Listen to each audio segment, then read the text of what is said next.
Thank you. Oh, There you go. here it is. All right. Good morning, everyone. We're going to call this meeting to order, and we will begin with the Pledge of Allegiance. Everyone, please rise and face the flag. I pledge allegiance to the flag of the United States of America and to the republic for which it stands, one nation, under God, indivisible, with liberty and justice for all. All right. Roll call, beginning with Mrs. Ebbets. Here. And Mr. Reagan is absent. Mrs. Ramlow here. And we have Mrs. Benefield, Here. Miss Myers, Here. Mrs. Nelson, Here. Mr. Campbell, Here. and Mr. Bramlett. All right, we have a quorum. We have enough to do business today. All right, so we're going to begin with the approval of the minutes from the previous meeting. I trust that everyone had time to read the minutes. Everyone have time to do that? Any changes, any recommendations, anything like that? Everything good? All right. So do I have a motion to approve the minutes as presented? So moved. Second. All right, we have a motion and a second. All in favor, say aye. Aye. I will abstain. I wasn't here. Yes, okay, thank you. And all opposed? None. Seeing none opposed, one abstained, and the rest are for. All right, next we will move to open to the public, and I will remind everyone, first of all, Merry Christmas, everybody. Thank you for coming out today.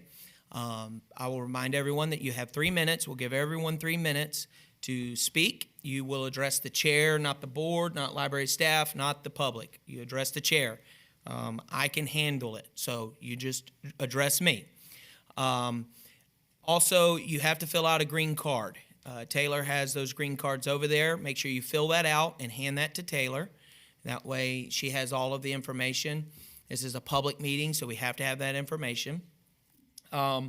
Next is, in addition to that, no outbursts, no comment from the crowd while we, right, it's funny. I say it every time, but we mean it.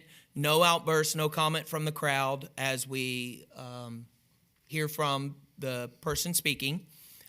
We will give you, you'll have on the diocese or the podium right there, you'll have a little indicator that lets you know that your time is winding down. So you can pay attention to that, okay? In addition, no applause, nothing like that, okay? Now, I'll just say this just for clarity. We did get some clarity over what happens when a person is asked to leave the meeting. The rules are, when you're asked to leave the meeting, you cannot come back. And so I'll just be clear. If you give outbursts in the middle of everything while a person is speaking up here or while the board is speaking, you're going to be asked to leave and you cannot come back, okay? Now, what I will tell you is everyone will have an opportunity to speak. We'll let everybody speak. We're not going to cut everybody off, okay? You got 3 minutes to speak, and you can do what you need to do, okay? All right. I think that's it. I think I covered everything, hopefully. All right, so do we have a person who would like to go first? Anybody? Yeah, the morning. Go ahead. Oh, I did forget this. Make sure when you come up to the podium, state your name and where you're from, okay? The town, city, whatever the case is, okay? My name is Amber Panudo. I'm from Ocala, and thank you, Mr. Chair. I'm here to speak about the display for the Charlie Kirk reading list. Charlie Kirk promoted conservative Christian and traditional family values. These are the values upon which our great nation was built. Many today would say that these are hateful and bigoted values, and that society would be better off if they were outright abolished. Some would suggest that the reading list contains harmful ideas. The facts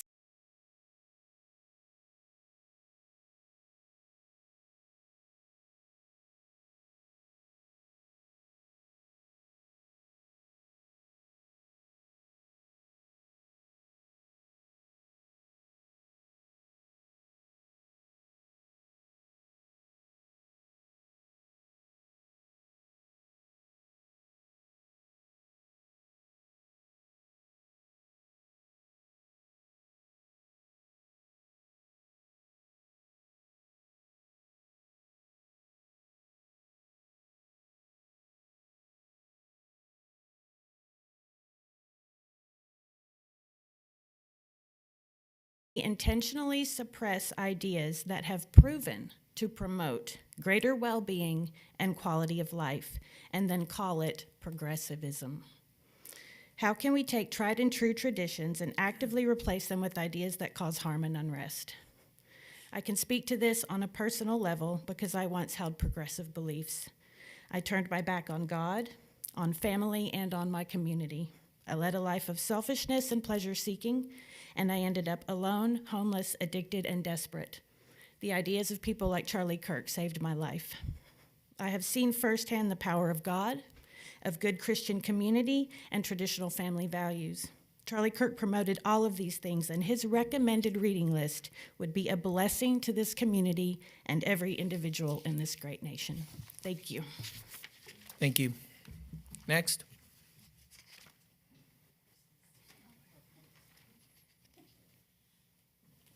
Hello, my name is Lala Sanders, and we're here again.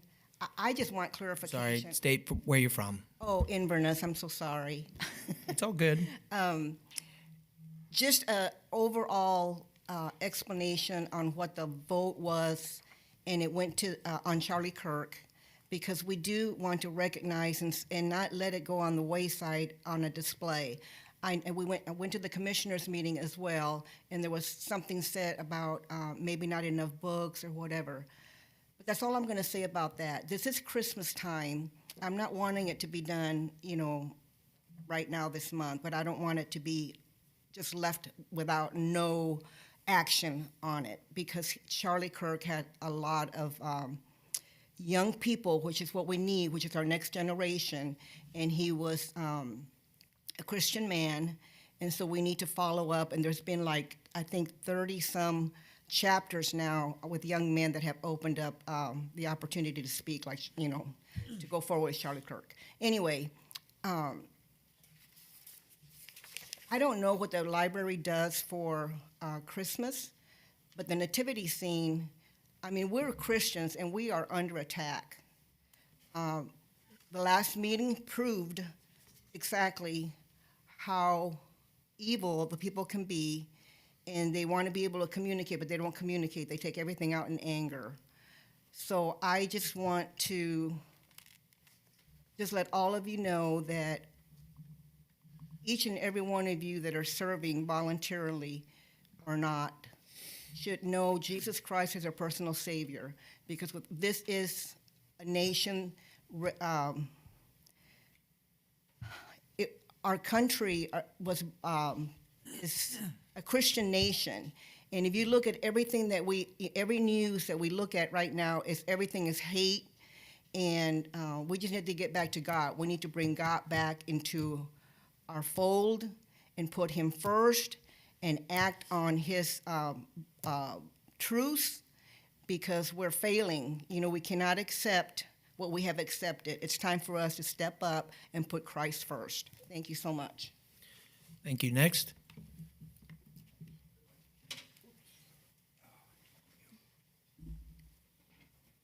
Hello again. My name is Dean Bales. I'm from Homosassa Springs. Last time I went to speak here, I almost got it out of my mouth before being timed out about transgenderism and crime, and then boink, I got timed out. Well, 2 days later, it hit the news that the shooting that occurred in a Catholic church up north was, again, another transgender. And then since then, there was one guy who came from California in order to try to shoot Supreme Court Justice Brett Kavanaugh, and it wasn't known at the time, but later in the court papers, he wanted to be called a she or some kind of gender non-conforming something or other. And so a lot of what we say is true. It's proven as such. But as to the Charlie Kirk thing, some people have proposed a street named after him, and I think I'd probably get vandalized. I'll probably vandalize the very name of it, and that would be a problem. But he was a published author. I think he had like a half dozen, 6 or 7 books. He's a published author, so he's got something of a criteria to be put into a library temporarily, if not having books that stick around for a while because his ideas weren't that bad. They try to make him up as bad. For instance, they'll say that he made racist comments. Well, there was a trend among young black men called the knockout games. There's plenty of surveillance footage where a well-dressed white woman would be walking down the street. Young black man runs up behind her, sucker punches her, knocks her out cold. She hits the sidewalk. And the media pretty much suppressed that. And Charlie Kirk was one of the few that mentioned it. Then the rest of the media say he's a racist. You see the devious, underhanded way by which, the media and these leftists operate when they call somebody a racist. They're actually suppressing information. And if you try to defy them and get truth out to the public, then they'll smear you. And that's pretty much what's happened with Charlie Kirk. So, please give some reconsideration to him being given some credence in the books that are put into the library, and nothing of any LGBT matter really deserves to be there because the crime wave that they have caused is well known. In the military, they have something called the proving grounds, where they take a experimental weapon and they put it through a lot of rigorous testing to see if it's as damaging as they hope it will be, and if it is, it might get funding and will be deployed on the battlefield. We kind of know the LGBTs have caused a whole lot of trouble. The 3 women who ran Black Lives Matter were lesbians, and a lot of miscellaneous crime. The first guy who was the highest ranking Department of Energy official was a bisexual, gender shifting. He got busted for stealing women's luggage in airports and wearing their... Mr. Bales, your time has expired. Okay, sorry. Next.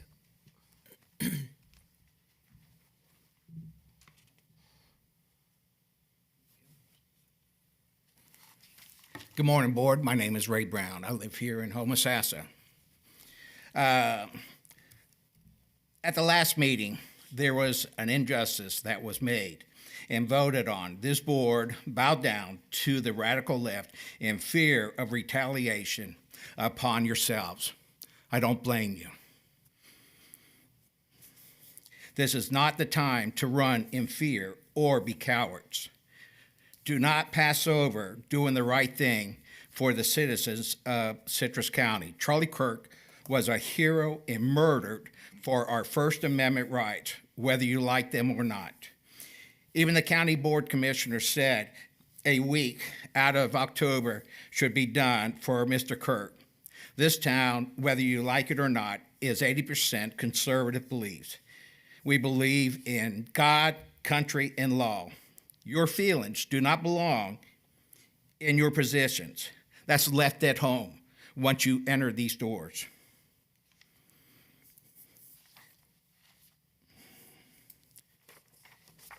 Your hurt feelings do not go, should not be in this position. I again ask that even the county commissioners see that a week out of October should not be passed over or left undone. Charlie Kirk deserves it. He's an author. You know that. His books are what people want to read. And I'm in line for one book, and there's 7 people waiting for this book, for this one book. I wish I'd wrote it down, but then I went to another one. 5 people are waiting for 2 books. This is an injustice. This isn't right. We shouldn't have to wait, 8 weeks, 10 weeks to be able to get a book. Our taxpayers go to buying books. And we want you to bring more of Charlie Kirk's books and the ones that he read to the library. We deserve it. We pay taxes. That's our money. And so we want it spent like getting more Charlie Kirk books in here. I'm sorry, sir, am I boring you? Oh, you're good. Okay, I was just curious because you look distracted. I'm asking for your full attention because this is a serious matter. Don't be cowards. Don't bow down. This is not the time. I can see you're waiting for my time to run out. There it is. Thank you. Next.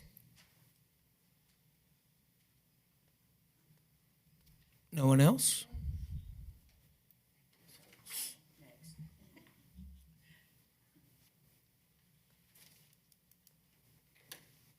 Hello, Board.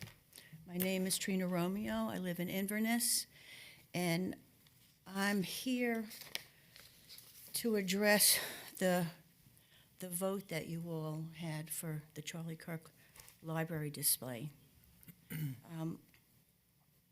I believe that you should reverse that vote and make a motion to vote again, as some of you may have changed your decisions.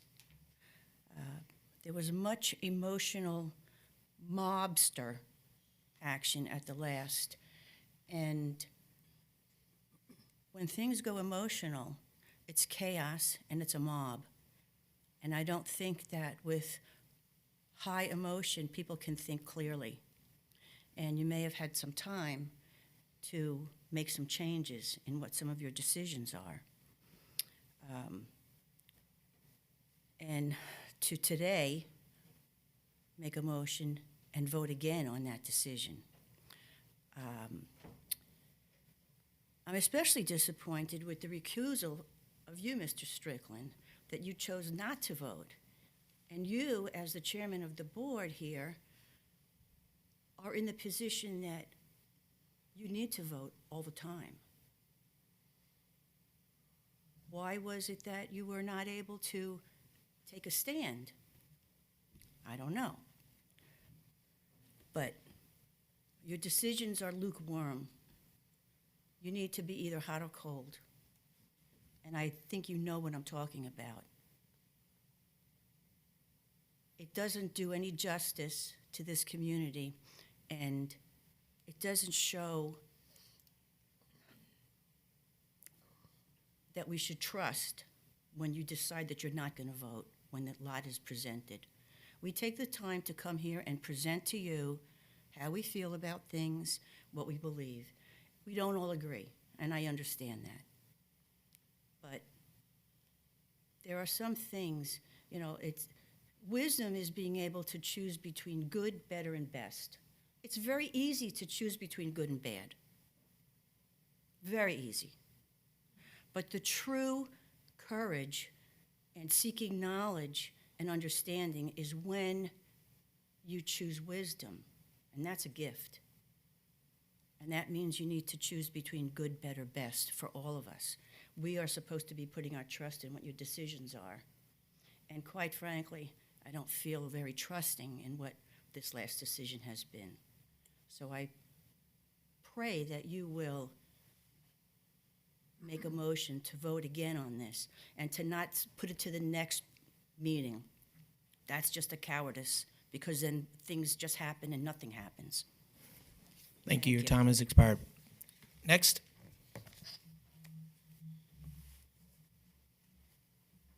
No one else. Okay, seeing there's no one else, I'm closing open to public. All right. So, let's talk. All right, so I have, there's a lot that's transpired over the past 2 months, well, month and a half, because our meeting is earlier this month. And yes, good points on by some that there definitely some reflection, time for reflection, absolutely. As to Mrs. Romeo's statement with me recusing myself, I looked over, did I make the best decision on that? And after reading the bylaws of the Library Advisory Board, where it clearly states that the chairman votes on everything except for in express situations where there is a conflict of interest. One could argue as to whether myself wearing a Charlie Kirk t-shirt is a conflict of interest or not. They could argue that. However, considering the state of the meeting at that time, as well as it was pretty clear which way the board was going to go one way or another, my vote would not have changed the direction of the vote. And I also had, certain feelings about that. I still have feelings about what we should do. And I made those feelings known. So recusing myself is actually in the bylaws of the Library Advisory Board. Like it or not, that's what it is. And you can go to the county commission and tell them to change the bylaws, but I cannot. The next thing is with regards to, so there were two things that were mentioned about the books in the library. I believe Mr. Bales and Mr. Brown mentioned Charlie Kirk books in the library. And it was to my understanding that we had the books in the library. Is that correct? As in Charlie Kirk's books? That is correct. Do Okay. you want me to elaborate on that a little bit? Well, yes, I do have one question, though. Mr. Brown brought up a good point, though, with regards to the weighting of that, and that's kind of something I would like. Sure, if I can. Well, at a previous meeting, I gave you kind of all an overview of our purchasing and how this kind of works. So on average, we let the holds climb to about 8 per item for a physical book. For a digital book, it's 18 to 1. Just the cost is 2 to 3 times more in a digital book, so we let that one run a little bit longer. We've since worked with our budget. We are Sorry, working. did you say the digital book costs more? Yes. It's pretty much 3 times the price in many cases. But what we have done with the physical books is 8 to 1 that we let the holds build to. And then the digital books were 18 to 1. We've reduced that now to 16 to 1 for digital. We're working to bring that number down. The physical we leave at 8 to 1. That's about, if somebody were having to wait for that, that's maybe a 12 to 13 week wait probably for that book if they were the 8th person on the list. That's not out of line for what we do with our bestsellers. In the book, and I just checked this morning about the holds on the books by Charlie Kirk, there is a book that he has coming out. It's due to be published December 9th, and it is Stop in the Name of God, Why Honoring the Sabbath Will Transform Your Life. That book, of all of the books that we have by Charlie Kirk, is by and large the most popular book with the most number of holds on it. Okay. As of when I checked, it had 8 holds on it. And we have 3 copies of that book coming in. So the holds list will not be that long in that particular book because we know there is some interest. We're expecting there to be a little more interest in that new published work. So we have 3 copies for 8 holds for that book. Right, but that does kind of solidify the fact that there is a demand for the books, right? I mean, would you say so, or? Only that book is the only one that I'm aware of that has more than 2 holds on it.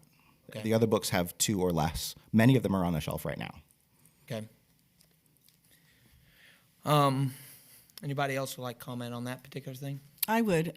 Again, last time I said, those people that have these concerns, it's a great time right now for you to go ahead and go to your local library and meet with the librarian and say, I would like to purchase this book that they're talking about. I would like to donate the money for that book to be purchased for my library, and they will put a label in it.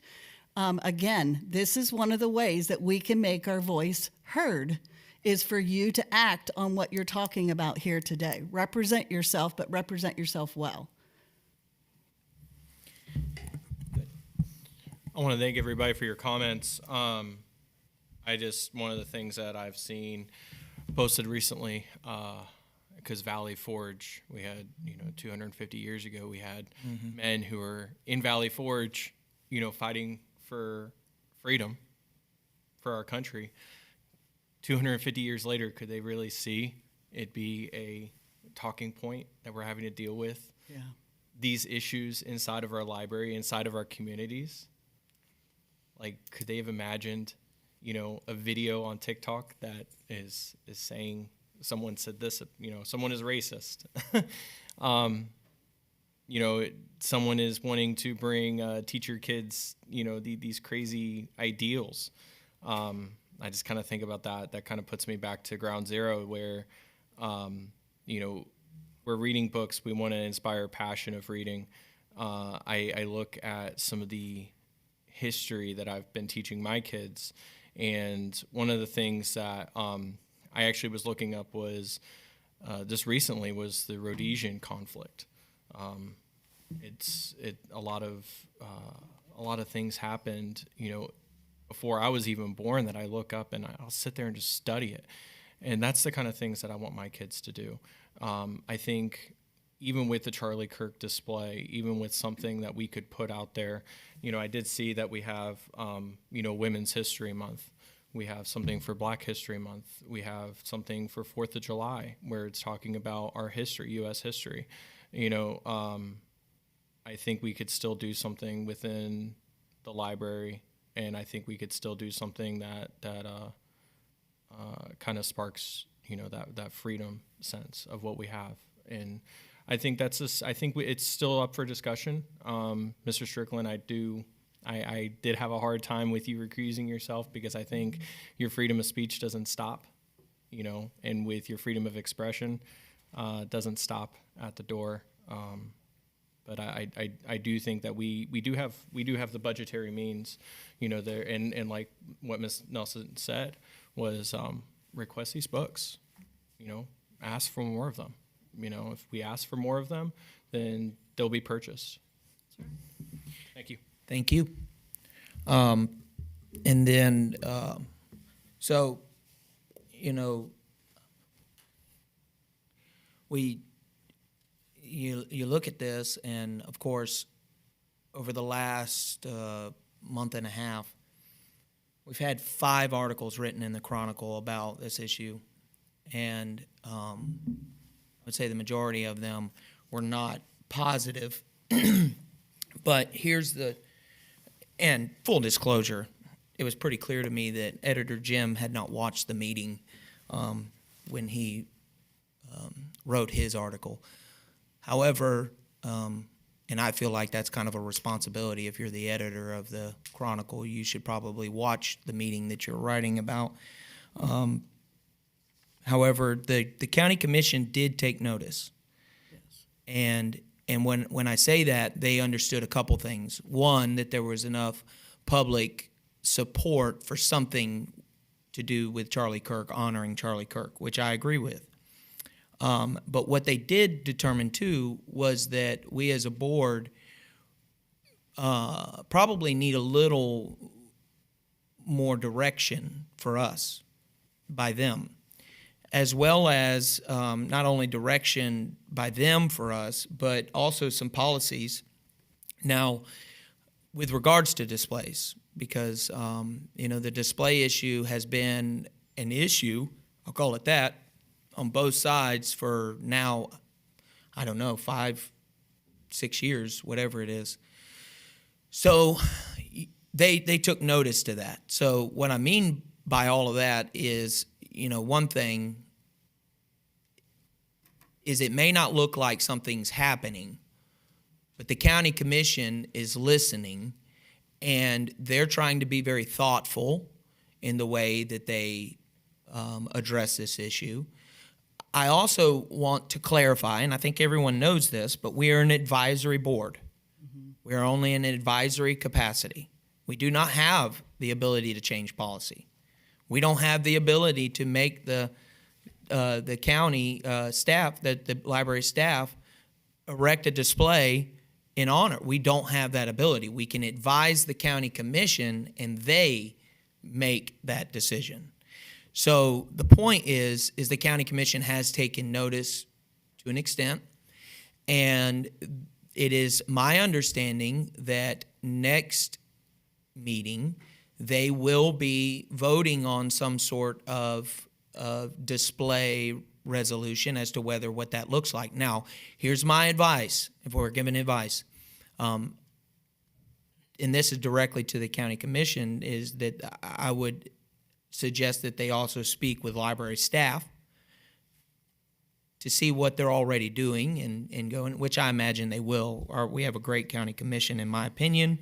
I know some may think not. I think they do a good job in a lot of ways.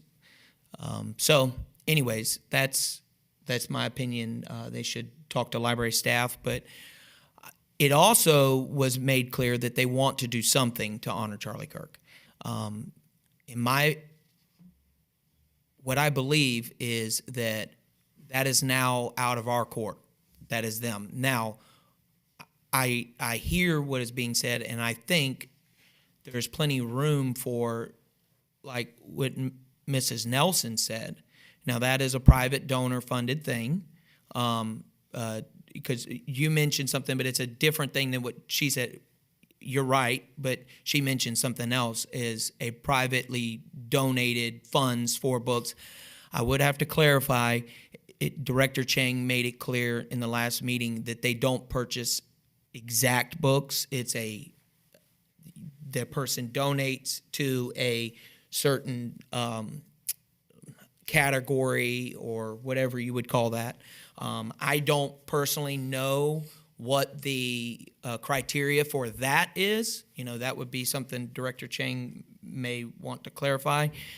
However, it's not a specific book. Now, I don't see the issue. They probably have a reason, and I'll allow them to speak on that. But I personally don't see the issue of us donate, or us, whomever, donate a specific book, and then have a label put in it. I don't know. That's something that library staff can comment about. And then, in addition, what you mentioned, Mr. Campbell, is requesting books to be purchased. That's a different issue. Requesting books to be purchased, there is a form where you can say, hey, you don't have this book, I would like you to have this book. And then they go through that process. I don't know what that process entails fully, but I know that you can request a book. How they determine whether that book is something that is feasible to be placed in the library or not, I don't know. Maybe Director Chang can comment on that. But my point is that there are avenues that we can do this that are in place. I personally would like to see something like what you mentioned, what you just mentioned with regards to a book, and this is in memory of Charlie Kirk. One of my favorite books and one of his favorite authors is by Eric Metaxas, If You Can Keep It. It's an absolute favorite book. Very easy book to read. Great book. That's one of those books that I would say I would like in there. But anyways, I've went on enough about that. So could you clarify that, Mr. Chang? Sure. So as far as specific books, we do our best to try not to have people give us specific books because we may already have that book. We may find that we already have enough books to satisfy that demand for those books. And then also, too, it limits what someone can come in and say, we want to buy, let's say somebody gave me $1,000 for a specific type of book. Well, it's fine today that, members of the audience, this advisory board are, let's buy more Charlie Kirk books, but what happens if somebody gives me $1,000 and buys books that you don't want me to buy? Mm-hmm. That becomes the sticking point. I think that's why that balance is also there as well. It's partially because we have, criteria that we go on as far as demand. We hit that 8 to 1. If it's going to a core collection, we'll buy a lot of those particular books or that title. But it's also that balance that we just don't have somebody come in and build a collection that, the majority of people might not want to have. We go by the data that we get from the public as far as when they check out books. We're a popular reading library, so as those hold lists climb, as the gentleman mentioned, there was, a book that he is 7th or 8th on the list for. As we see those climb, we know, okay, the public wants more of this type of book. So we start buying those books.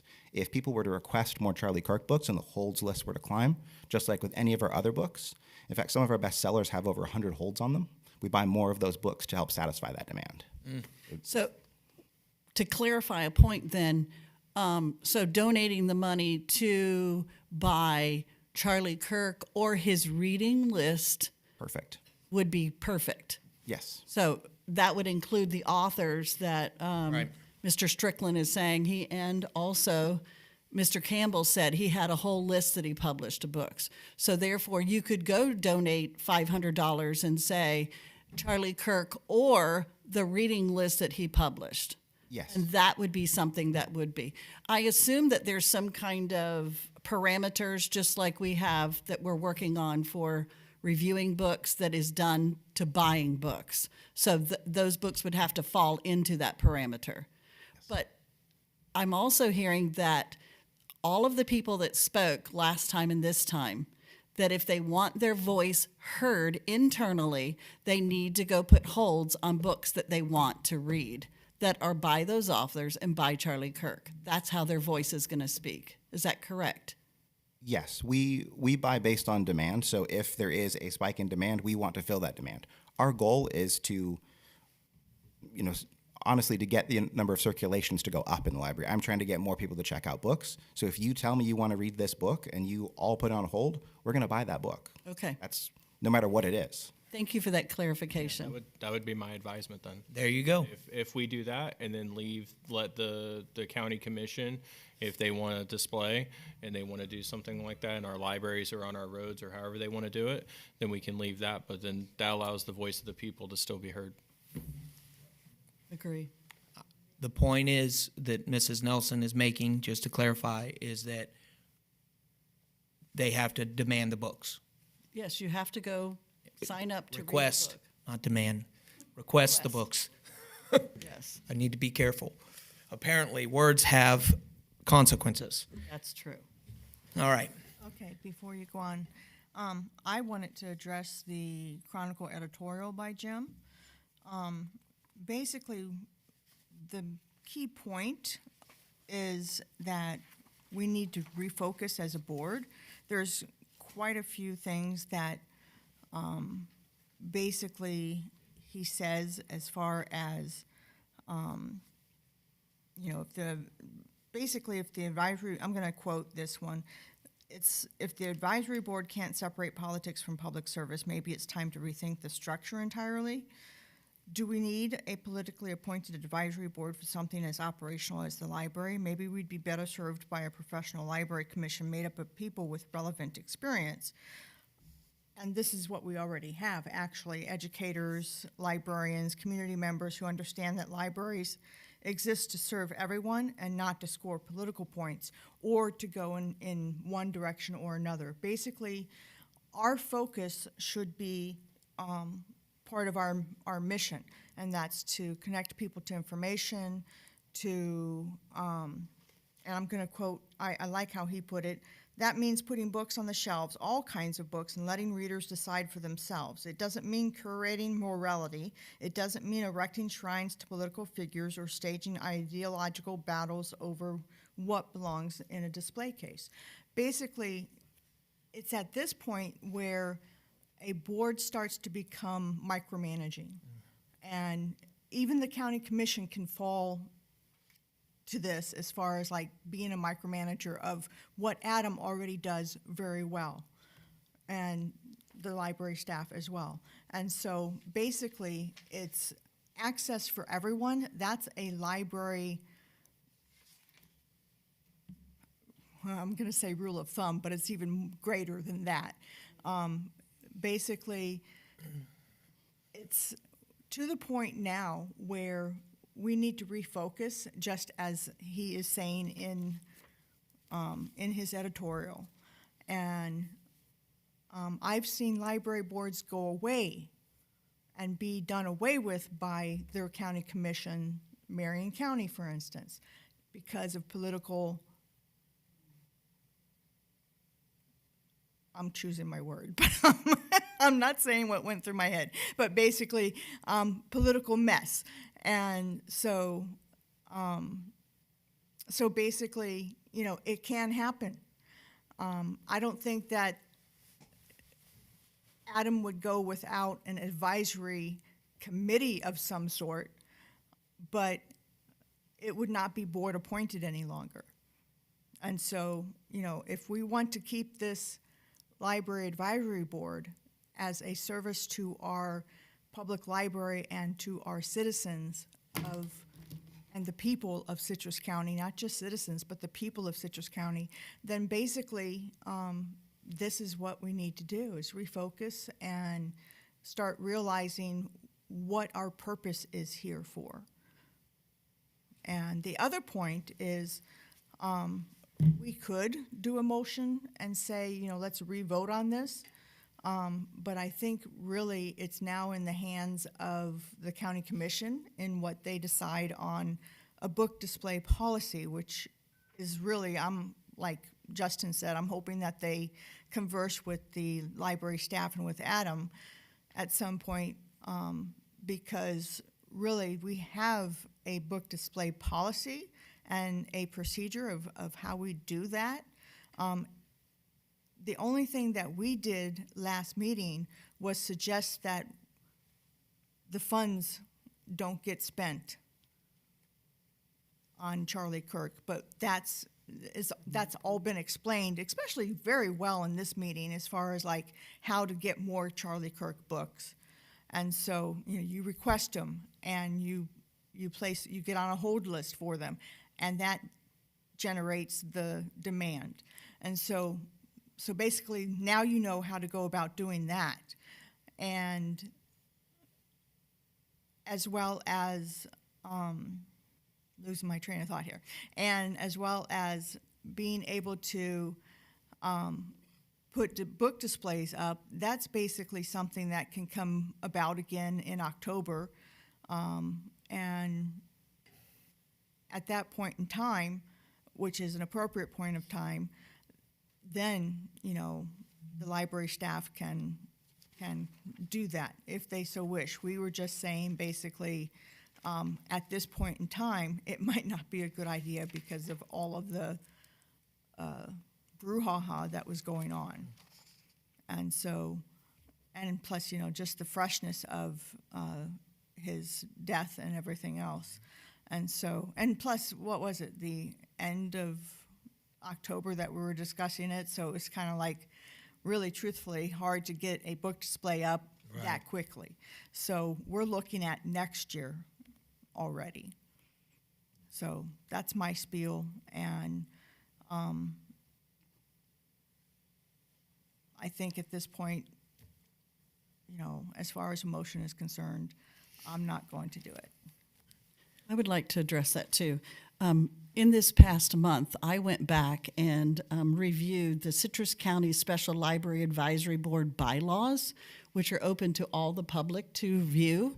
And in Article 2, it states the purpose of this board. Section 2, it shall be the duty of the library board to advise the Board of County Commissioners, advise the Board of County Commissioners on public libraries' budget, policies, services, and other pertinent matters. So we're like she is saying, we are just an advisory. I feel like the public is coming to us, and that way the county commissioners don't have the long lines of everyone because they've already brought it to us, and then we are able to present it to them. And I am fully excited about them reviewing policies, just as we're going to do again today, because we don't have a lot of set policies. I remember when the first time I applied to be on this board, I asked the man that was in charge at that time, what are the qualifications? I want to know if I meet the qualifications. And he goes, what qualifications?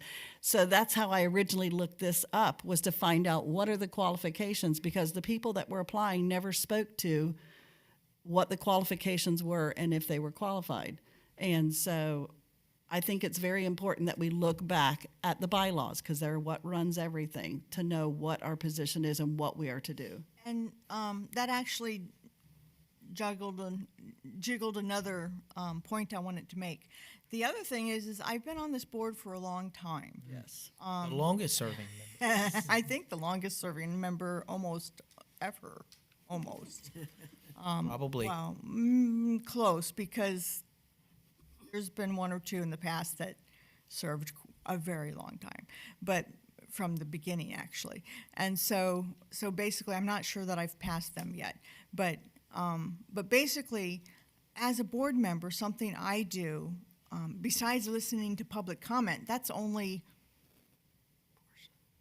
75, I don't know, I haven't counted the chairs out there, people out there at the height of a very active meeting. What I also do is I bring up that I'm on the library advisory board, and what do you think about our library system, to my neighbors, to people I meet at the grocery store, to the cashiers, to my workmates, et cetera, et cetera. And so I'm always gathering what other opinions are or input. And, quite a few of them actually do say something about, I wish the holds weren't as long as they were. But I now explain to them, and this is, kind of like that two-way street of communication. I'm also able to say, Oh, well, the reason for that is because the demand is so high, and then what we do as a library system, or what they do as a library system, is because the demand is high, then they know that they need to purchase more books. And they try to keep it, now I know, to 8 holds or less. And so, don't worry, it's coming. And plus, people don't always take 2 weeks to read their book. And so, sometimes it actually goes quicker than you think. And so, so basically, that's part of our, really, I'm not sure that it's stated in the bylaws that that is something we should do, but we represent Citrus County constituents, not just those that show up for public comment. And so that's part of our purpose as well. Mrs. Ramlow, it's actually, Is I it think, there? our mission statement. Mission? The mission of Citrus County Special Library Taxing District Advisory Board is to be a liaison There we go. between the citizens of Citrus County and library administration, to be an advocate for the library system, to elected officials at all levels, and to ensure quality library services to the community. Yes. That's the mission. There you go. And I do want to say, and I read all of this stuff, and here's the thing. I am the chair, and one of the things I say every time when someone gets up there is I say, make sure you direct all your attention, your words towards the chair. Don't address the board members, don't address library staff or the public. Because as the chair, when you say, yes, I will do that, that's the responsibility you take. And one of those things is, and I received a tremendous amount of people over the month and a half who came to me and said, thank you. Thank you for what you're doing. Thank you. We appreciate you. That's a hard job, blah, blah, blah, all that good stuff. And so I appreciate all of that.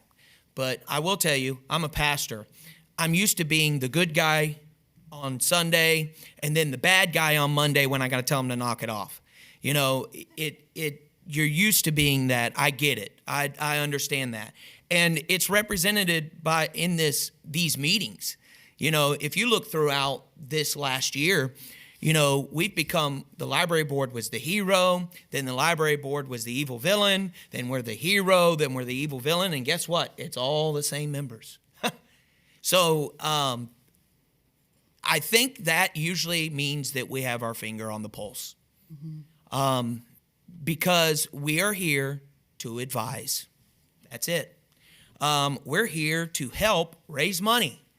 We're here to help support the library services. And we hear this stuff, and, Editor Jim Gavelis, I guess is how you say his name, he mentioned my choice of wearing the Charlie Kirk t-shirt last meeting. I don't take that back. I look throughout this bylaw, all these bylaws and all of this, and nowhere does it say that there is a dress code for this meeting. I chose to wear that shirt, and I mentioned this in the last meeting. I had to tell my son what happened after football practice, and with tears in his eyes, because of how much we watched that young man. Okay? That young man was a huge part of our household and what we watched and what we paid attention to. And Charlie Kirk's birthday was October the 14th. All of my children's birthdays are in October because I'm not very bright. All of my children's birthdays are in October. And I made the decision before I even knew that this was going to be on the agenda that I was wearing that t-shirt. And Mr. Campbell, I appreciate what you said earlier. My First Amendment right does not leave at that door. And I can tell you right now that if I got off of this board and I was not reappointed, I'd be at that podium. Now, I think I'd have a little more decorum than some. But my First Amendment right doesn't end at that door. Now, I understood in that meeting, considering the circumstances, and I guess what I would say is the gravity of what was going on, that it was probably in the best interest of that meeting that I recused myself. I don't regret that decision either, okay? And I know some people are upset over that, but I don't regret that decision, okay? It's a different world when you sit right here, okay? And you know, Editor Jim, he wrote all sorts of stuff in here that, in my opinion, is uninformed. But one of the things he said, and I don't particularly make it a habit to listen to interlopers about what I think about our community's governance, but he had a point, is that we need to make sure that we stay on task with our mission. And we just mentioned our mission, which our mission is to be a liaison, which is why it's important that people do show up.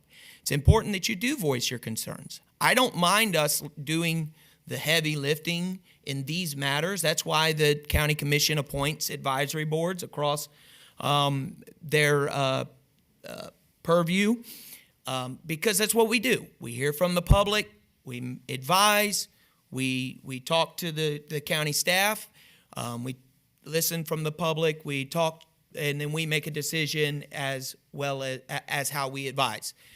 But the other things we do is raise money, you know, and that's really the big things we support. I wish that this place would be one of those things where we are just celebrating what our libraries do on a regular basis. Yes. Now, I agree. The books in the library, you know, if we have a book that is a community need, which I feel like Charlie Kirk books and his stuff, they should be in the library. So you've heard what Director Chang said, make a request. And the more requests that are made, the stronger it sounds, okay? All right, well, I've said enough. So, anybody else have anything else we want to say? I think we're blessed to be in a country, in a county, that permits this type of discourse. Yes. An unfortunate thing is we have one of our sworn officers, and your name again, sir? Unfortunately, we have to have the deputy here, but thank you for being here. But we're blessed to be able to have this type of discussion. I would suggest to everybody, if they also go and take a look on at least my page 39 of 48 and 40 of 48, it talks about the philosophy of the books that we are to have in the library. And I'm just going to give a couple snippets of it, and you will be able to figure it out. It says we're to be a diverse source of information. Some items may be considered controversial and may offend certain patrons. But in building a balanced collection serving the interests or needs of the library patrons. It doesn't have the word all in there, but it's implied to me that it's all.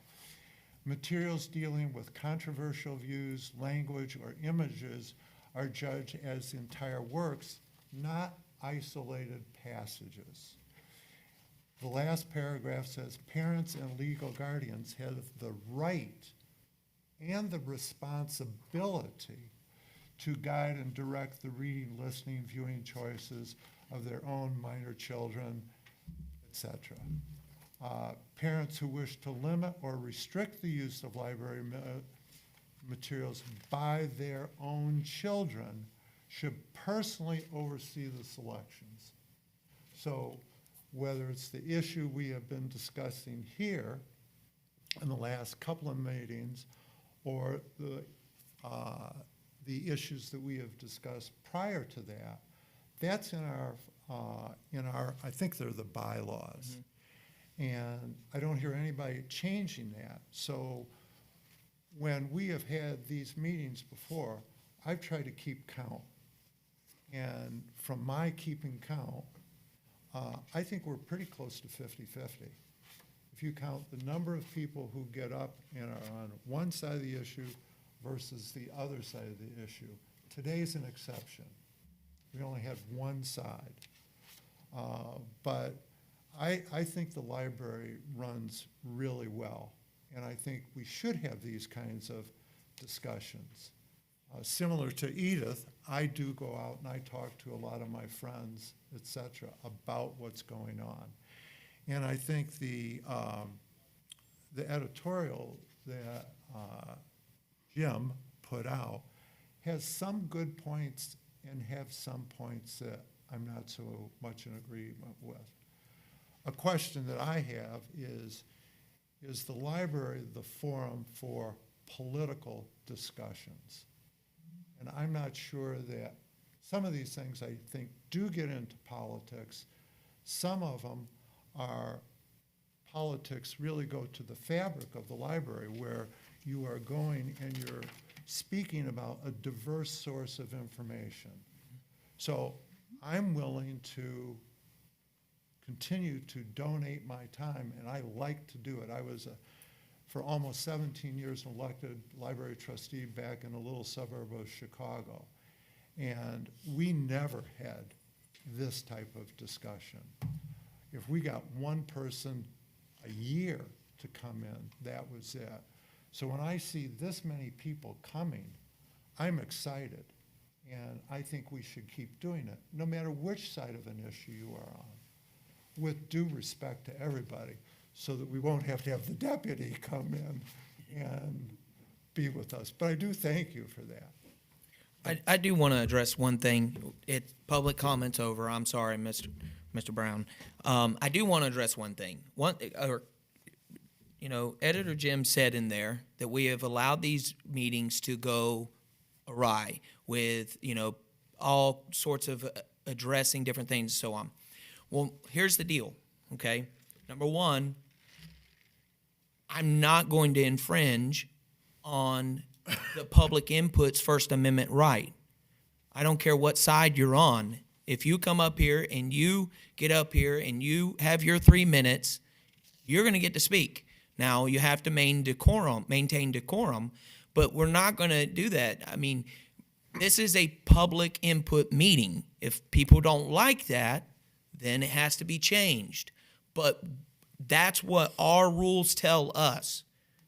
So we're not going to get in there and cut out public input, okay? Then he mentioned about putting things on the agenda as if it was the chairman's responsibility. Here's the deal. Everyone here at this table has a voice. Mr. Campbell asked for that last thing to be, with regards to Charlie Kirk, to be on the agenda. As a board member, you can approach Mr. Chang, Director Chang, within reasonable time to place something on the agenda. I'm not going to say all of a sudden that a board member can't do that. I'm sorry. If Director or Editor Jim doesn't like that, he can pound sand, as my dad says. We're not going to do that.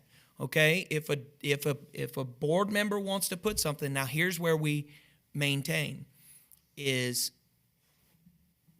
we're not going to raise a motion on something that's not on the agenda. And that's where I have kept it. That's been how I've governed myself in this during these meetings, is that if it's not on the agenda, we're not going to entertain a motion, period. There's a reason behind that. Give this board plenty of time to think, to research. Give library staff plenty of time to develop to culminate the information, bring the information, and give the public information time where they can see and they can know what's going to be on the agenda. Then they can determine whether they're going to address it. I know sometimes these here as of late, a lot of times these meetings can be very long and difficult, and yes, we have to have, but based upon what we have here, that's the way it is. It's the way it is. So, the county commission can change that. That's within their purview. They can certainly do that if they deemed it necessary. The county commission could decide that they don't reappoint me next time I'm up. That's up to them. I would pray they would not do that, but that's up to them. As with all of the rest of us, in February, we'll elect new officers. This board could decide that I'm not fit to be chairman. That is perfectly within the realm of their responsibility. That's okay. It's okay. But I just want people to understand that we're doing the best we can with what we have. And library staff is doing the best they can Yes. with what they have. That's it. Thank you, but please don't applaud. All right. Anybody else? Next. We covered it? You got it all. All right. All right, let's go. Special items. This is good. Certificate of appreciation. Director Chang? Okay. So with the applications now being open for board seats, we do ask if board members are interested in being reappointed potentially. And from that feedback, we gathered that a couple of our board members weren't going to seek reappointment. One of them being Burke Reagan, who's not here today, but the other is Mary Elaine Ebbets. She has decided not to seek reappointment. So what's kind of customary for us at these meetings, or usually the meeting in February, if people that seek reappointment don't get reappointed, we do like to recognize and appreciate their time on the board. So I would like to say, Maria Elaine, thank you for joining us on this board for the last couple years. I've appreciated your time, getting to know you, and working with you, always providing thoughtful input. No matter what the discussion is, always being here, no matter how long the meetings are, and always being someone who's got a very balanced approach. So I want to thank you for all that you've done for us on the board. Thank you. Yes. Thank you. If you would, Chair, if you would join us for a picture. Yes, absolutely.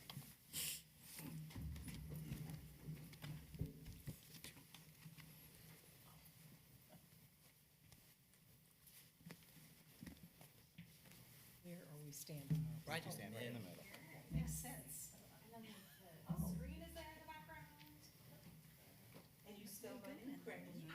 Did spell check try to tell me that I spelled it incorrectly? Yes. Did I? I did not spell it incorrectly. So we are all set. Yes, please. Thank you, too.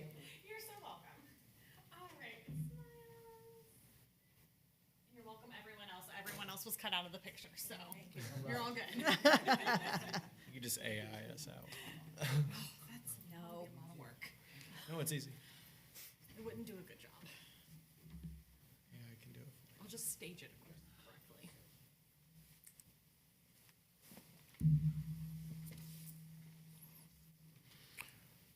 Right.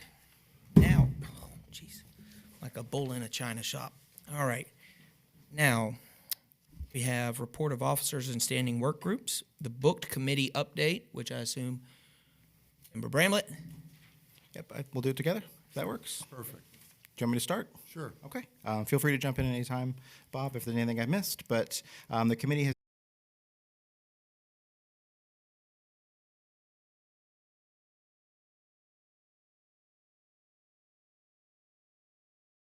to just engage more kids after school and develop more programming in that area. Floral City staff and library staff at all branches do a phenomenal job already with these kind of programs, but this just helps to enhance and put more resources to youth services, early literacy, those pieces that we're really trying to help build in the community. So we're very excited about that. We also added our 3 casual labor positions. They're going to start this Monday. So we've got some casual labor positions to help us out during snowbird season when things start getting busier, when we start making tax appointments, when there's more programming happening. So they'll be with us for about 4 months and to help us through that season. It's the first time we've had the opportunity to utilize casual labor. So we're looking forward to seeing how they help us grow in those areas when we're the busiest. Did you hire a new aide yet? Yes, we did. Okay, Yep. So we do have a new library aide as well. okay. All right. So coming up on Thursday, which is December 4th, we have our Coastal Region Library's grand reopening celebration. I hope you can all make it to this event. It's going to be at 10 o'clock in Crystal River. So it'll be our Coastal Region branch, very similar to what we did over at the Lakes Region branch, where we're going to celebrate all the work that's been done throughout the year to update and modernize this library. So I hope to see you all there on the 10th, or the 4th at 10. Yep. Okay. And then my last update for you here is interlibrary loans. So this one came kind of all of a sudden earlier this year, towards September, I believe it was, where we were no longer going to be able to have interlibrary loans available for the public due to some cost issues and some challenges at the state level with their sort of network. From what I understand is they are working to restore that, and we're looking at hopefully by the end of January to have a version of interlibrary loan back very similar to what we already had in place before. They'll probably be a little bit less as far as what we had before, but it sounds like it's very promising that we'll have it back hopefully by the end of January. Yay. So at our next meeting, I'm hoping to tell you that that's fully back online and give you the ins and outs of that. Does anybody have questions for me? No? Okay, thank you. Taylor, you're up. I am. He didn't steal your slides this time, did he? He didn't. There was no thunder stealing for this one, so I appreciate it. Okay, so the first thing that we're going to talk about today is our Salute to Service displays. We've been doing these displays for the last couple of years throughout the month of November. We put them up at the very end of October, and so it's just placards that represent all of the different military branches that allow patrons to come in and write down the names of their loved ones who were service members, if they were a service member, and then the years that they served. And so these go up in all 5 of our branches. You can see our region manager, Debbie Riley, who was in the Navy for 23 years. Look at that. See? I've got this. And then I'm so sorry, I don't know Kurt's full military history off the top of my head. But pictured there in the middle is Maria Lane's husband, Kurt, adding his placard in the Homosassa Library. And so we were very excited to be able to have some additional people join us to add their names to the service displays. I'll just Yes, interject ma'am. one thing. 28 years active duty service in the Army. Perfect. Oh, yes, and risk. Yeah, in fact, I was doing something in the library, and I saw that, and I was like, oh, this is cool. So I actually had to work because my internet was out. So I went to the library and Because got to we have work. internet? Exactly. See, there we got to go. work from the library, but no, I saw that, and I was like, oh, let me fill mine out. So no, I appreciate that. That's a nice touch for the community. Well, thank you. So that was our Salute to Service kind of wrap up from November. And then just to kind of give you some brief updates on our social media promotions, we, for the last few years, have been doing some voting bracket style for various things leading up to Thanksgiving. Last year was pie. This year was the side dish showdown. Homemade stuffing was the winner by and far. Everyone wanted stuffing for Thanksgiving and not mashed potatoes, apparently. But that's okay. That's fine. I will forgive all of you who chose stuffing over potatoes. That's okay. The other thing that we've done now, I believe this is our 3rd year running this promotion, is Seasons Readings. And so we did borrow this from a library up in Canada that I saw was doing this promotion a few years back. And so every day in the month of December, there is a book that we have to give away. And so those all come in through donations. So like if a staff member has purchased a book that they loved and they read, they can hand it over to me for different things. Debbie and I will scout through the book sales to find some of the newest titles that were published in the last year. And so this is just a great way for us to kind of reinvigorate and make sure everyone is kind of participating and active on our socials, especially as we get into and through the holiday season. It's hard to keep people engaged in social media at those times, but giving away a book every day is a really great way for people to be excited to be on the library's social media pages. So the first one went live yesterday. I will do the drawing as soon as this meeting is over, but I can already say there have been 112 entries already on just the Facebook post for it, and we run it on both Facebook and Instagram, which is a huge response for us already, and so we're pretty excited about that. Just a quick update for you, and I did grab the numbers. I love just watching these numbers grow every meeting for you all. And so at our last meeting on digital cards, we had just hit the number of 550 new cardholders for that one. As of yesterday, we were at 676 digital cardholders. So we are well on our way doing pretty much, we're averaging about 100 to 110 new digital cardholders every month, which is higher than what we were seeing when we were having people like register through the website and then mailing out their cards. So the digital cards are really we're really seeing an uptick on that one. And I believe the number was like 150. It's right at 150 in that 30 to 40 age range. So, and then just the quick breakdown of where we're seeing all of those cards coming in from. So, Inverness, you're really taking it away over there.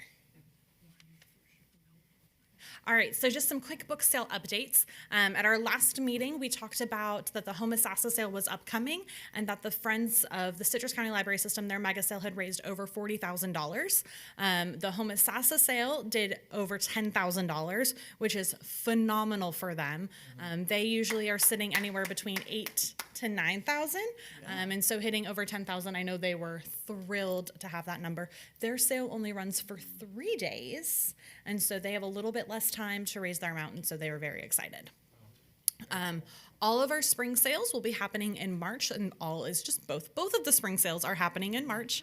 And at the February meeting, you guys will be getting bookmarks that have all of those dates, and you will get more than one bookmark so you can hand them out to friends, because we love having all of our friends come and support at the sales. So you guys do have your book display handouts. These are going to cover the displays for January, February, and March. You will see that Coastal still is running a little low on their new permanent displays. And that's just because the furniture is still coming in. As we have learned in the last couple of years with construction, we do not control the timeline of when things are produced and shipped to us. So as the Coastal adds in their additional permanent displays, their displays will also be added back into this list. So at this time, they're still kind of just a little empty. But what you will see here on the 4th page that you have in your little packet is the kind of running guidelines that we have for displays that are in all of the branches. And so things that we, at the direction of Director Chang, is things like there's always a new books display. There's always a recently returned, the Friends of the Library, and those are all designated with blue dots. For any of those funds that they donate to us that we use to purchase materials, they all get those placards and a little designation that those funds were those books were purchased with funds donated by the Friends. And then there is a rotating nonfiction display. And so every branch will have displays on self-help, Black History Month, Women's History, gardening, summer cooking, travel, U.S. history, financial literacy, true crime, arts and crafts, military history, and baking.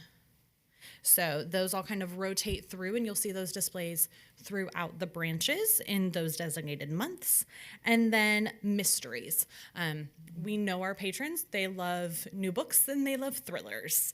And so if a branch has the space for a display, typically Floral City doesn't have as much room for these displays as the other branches just because their footprint is smaller. And Coastal right now doesn't have all of these displays because, again, they don't have the furniture yet for them. But mysteries is one of those that is kind of if we have the space for it at that branch, we will add the mysteries display. But those are all there. Okay, perfect. Then I have just a couple more things. So, Be a Santa for a Senior is a program that is run by Home Instead Senior Care in our county, and they get gifts for Christmas into the hands of our seniors living at home with care aides and assisted living facilities in different places. And so every year since I've worked for the libraries, we have participated in this program. Debbie, I don't know how much longer I've been with libraries for 8 years. Okay, so at least, 13 years at least, we've been working with Home Instead Senior Care to be a place that has bulbs available for people to come and adopt and be a Santa to a senior in our community. And then we receive those gifts and work with Home Instead to come and pick them up.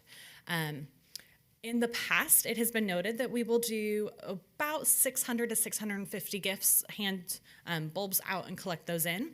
This year, they have adjusted who has those bulbs, and There's other stores that used to house them that don't house them anymore. So we are seeing an even higher uptick in people coming in to request those. To date, we have received over 700 of them since the beginning of November. And so we do have a handful of them here with us. Debbie can hand them out to you if anyone today would like to adopt a senior. There are still a few of them that we have kind of hanging in the branches. We just put a new post out last night that has already been gaining quite a bit of traction for anyone who wants to come in and adopt those last few seniors. But we are one of the largest collection points in the county for this. Currently, they have us on like a Monday, Wednesday, Friday rotation for when they come pick up all of the gifts at one of our branches. They have every empty space and closet we have is overflowing with gifts. We just kind of try to make sure they're not a tripping hazard in the building, and so we can get them back out. And then one of the things, because we did talk about socials earlier in my presentation, we see a huge uptick in social media views during the summer. People are really interested in summer reading. And so until November, our highest reaching post was about 19,000 views as something for summer reading.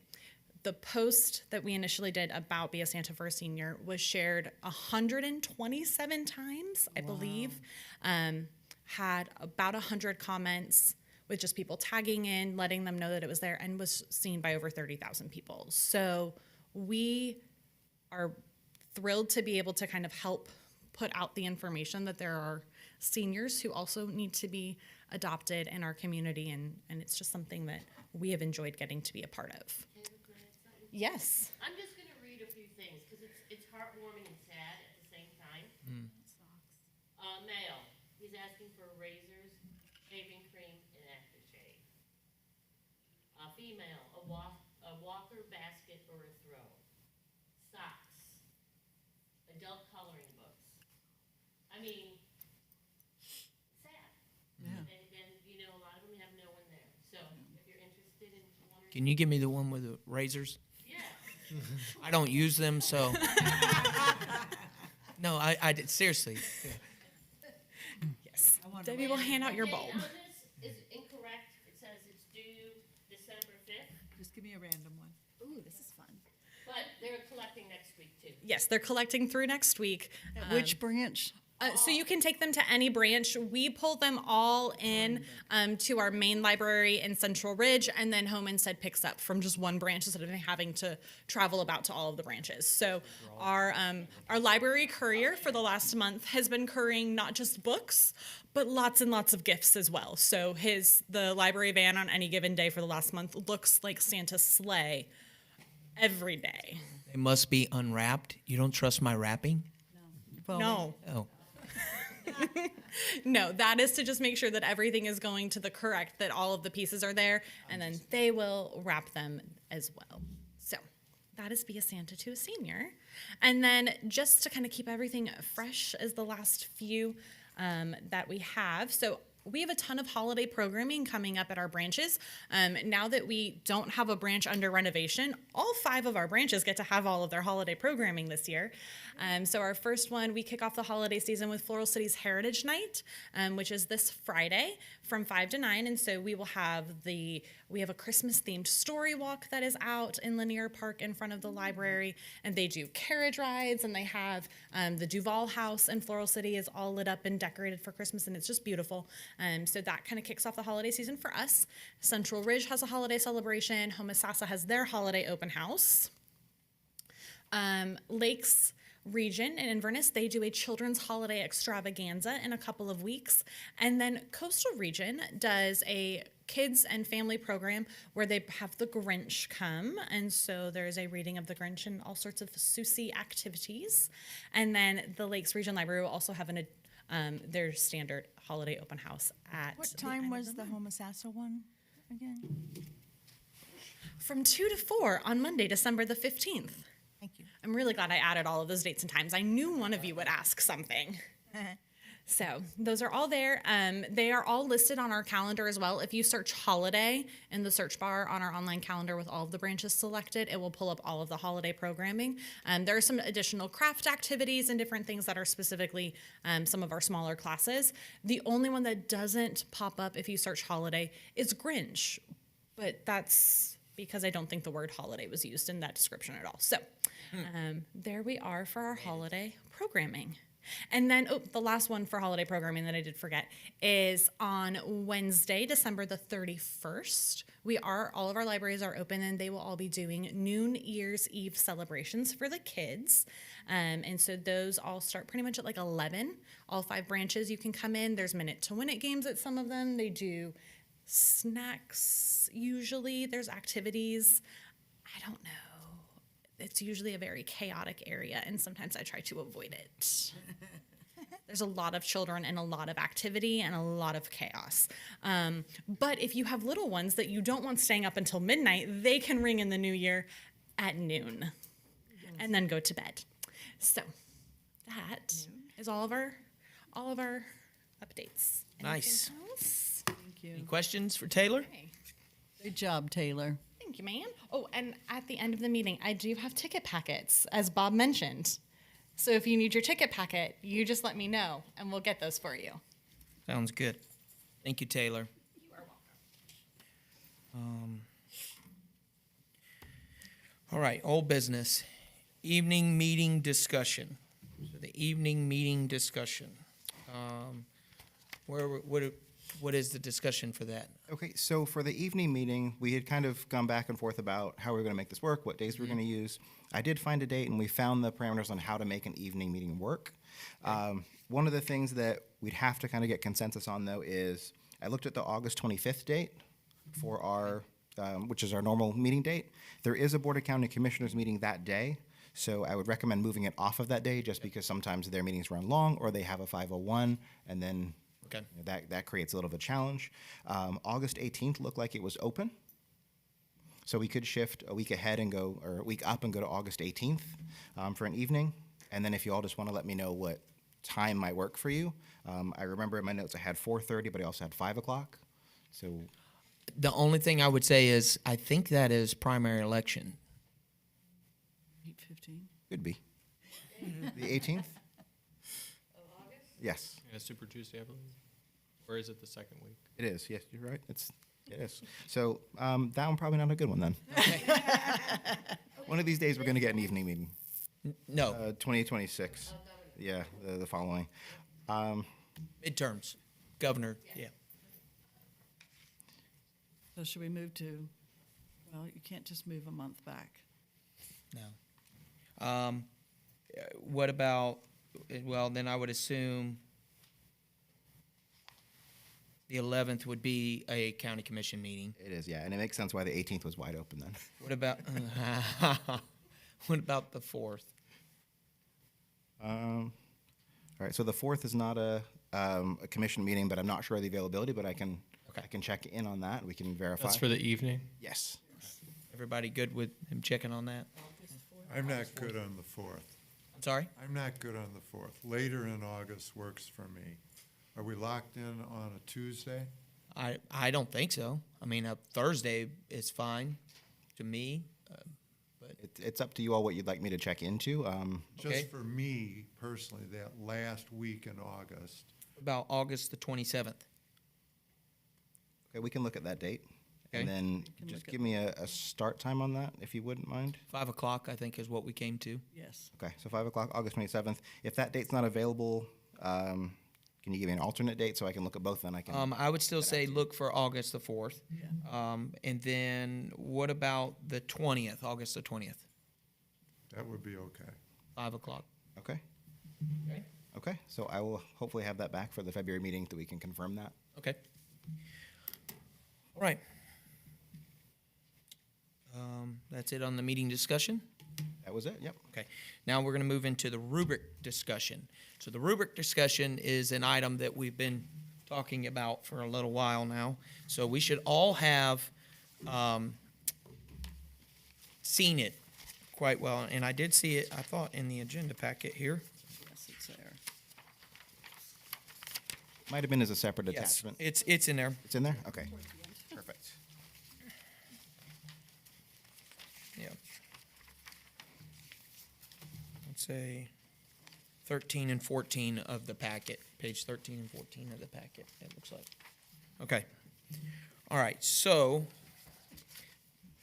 we'll just start off with this. The rubric as presented is the rubric that library staff sort of has come up with and used. I should also mention this for those in the public, that way you know what we're talking about. The process for reviewing a book as to whether a book is either in the improper place in the library, so should it be moved to a different place in the library or not, or should it be removed entirely out of the library, there is a form that is filled out by a patron that would come in and say, hey, I think this book is improperly placed, or I think that this book is not appropriate for this age group, or I feel this book is not appropriate for the county library. That form, you fill that form out, and then the way that works is 3 members of library staff must review that book, and then they make a determination. And then after they make a determination, then at the request of the patron, if they do not like the determination made by library staff, the patron then can request that that book goes before the library advisory board. Then at that point, the library advisory board, every member must read the book, and it's only happened one time in the history of the library advisory board that has made it to the LAB, to my knowledge. I could be wrong, but to my knowledge. And so the point was raised by Mrs. Nelson that when we are reviewing these books, it would be nice to have some sort of guidelines, rubric, something to go along that we could use to analyze the book as to whether it is appropriate, to help us make our decision. Also, it would provide an opportunity for us to make notes and so on, and then we would be able to give those notes to Director Chang. And I would assume that would become a part of public information based upon that.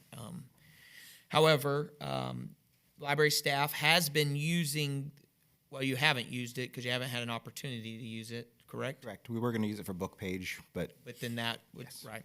Okay, so for in-house, this is kind of what they have determined that they will use. What we are voting on today, or not voting on, one way or another, what we're talking about today is as to whether we use this same guideline for ourselves. If there's another rubric that we would use, or something a little more, I guess you would say, a little more defined, I don't know, and then go from there, okay? So that being said, I'm going to open it up for board discussion. All right. Yes, thank you. I do know from public comment, it's been a while since we talked about this. It's been a while. But I did have some notes, which I'm a horrible note taker. I do know one of the things that the public did request for the advisory board to see about adding as a question to the rubric was, can this material be read out loud in a public forum? So if the public brought this book in, or if we were to read from this book, could this book be read out loud?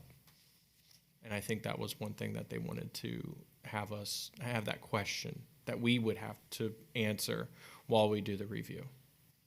I do remember that being a part of public input. Anyone else? Yeah, I would say that many books I read cannot be read out loud in a public forum, including the one I just returned. But I would say there's nothing wrong with that book. So a question like that could be a little bit more like morality policing than deciding, is this a book that we should have on the shelves? I think we could get into trouble with that. So I would say to that point, so for me, adding that question is not a stickler on this particular form. If we're using this form, whatever, can this book be read out loud or not? Okay, I could simply say yes or no, and that doesn't necessarily mean that my decision is to remove the book. However, to Ms. Meyer's point, I would argue that there are places in the Song of Solomon that could not be read out loud. I to some, I quote scripture all the time. So I do see what your point is, where that would be the case. That, for me, I don't think that would be a stickler as to whether this form had that on there. Personally, I don't care one way or another. My decision making on that won't be defined by that, because I can see both ways. That if I say no, that doesn't mean I'm going to remove the book. But I do hear your point. So I think it goes based off the situation. I think the situation of the book also, depending on what it is or what the context is. I think if we're going to be reviewing something, I know one of the books that Hot Topic was Jack of Hearts. I think that's primarily where the public was wanting to have that question is, can this book be read out loud? Right. I understand there are other books that might have to deal more. You could be reading something about the Holocaust that might be getting into a very dark subject. It just might hurt some. It might affect people differently.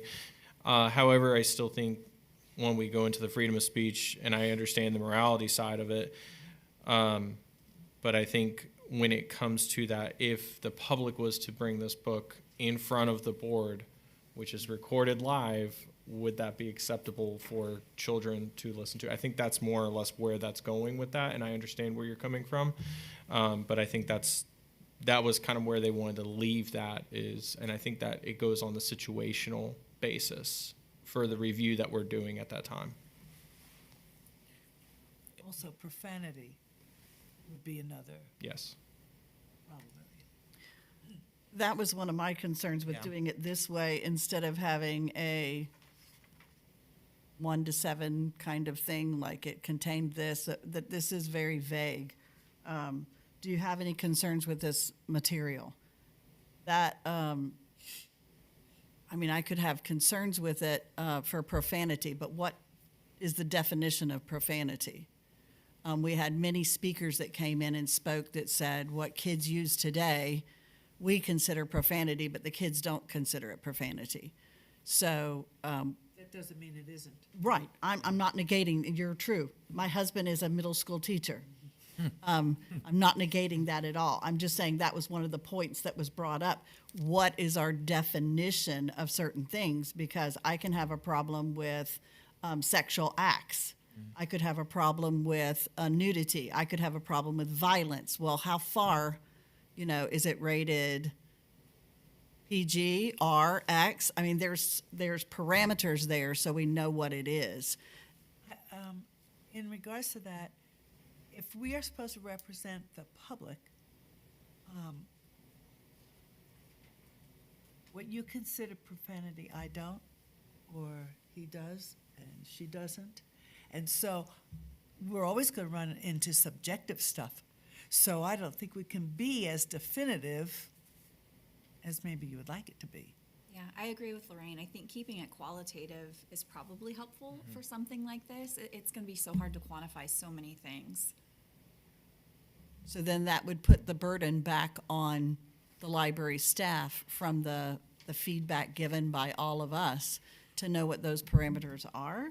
Well, it would be we still have to make a decision. We would still have to make a decision, Why? even after all of this.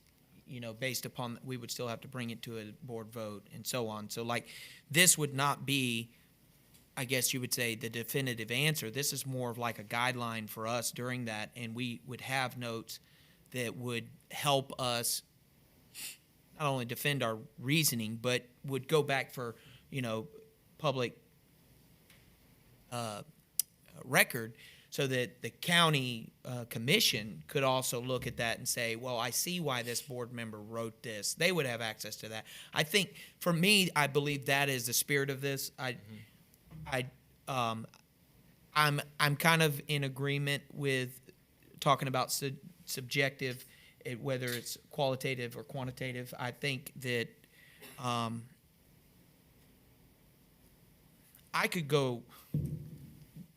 this would work for me. It would work for me personally. I understand where you're coming from, and I get your reasoning from it as a teacher. You like to have, okay, well, it that is unclear, ambiguous. This is pretty clear. So I understand that. My question now, I know you did present some stuff, and we all have had it, but I don't see it in this packet from way back. Would you do you have any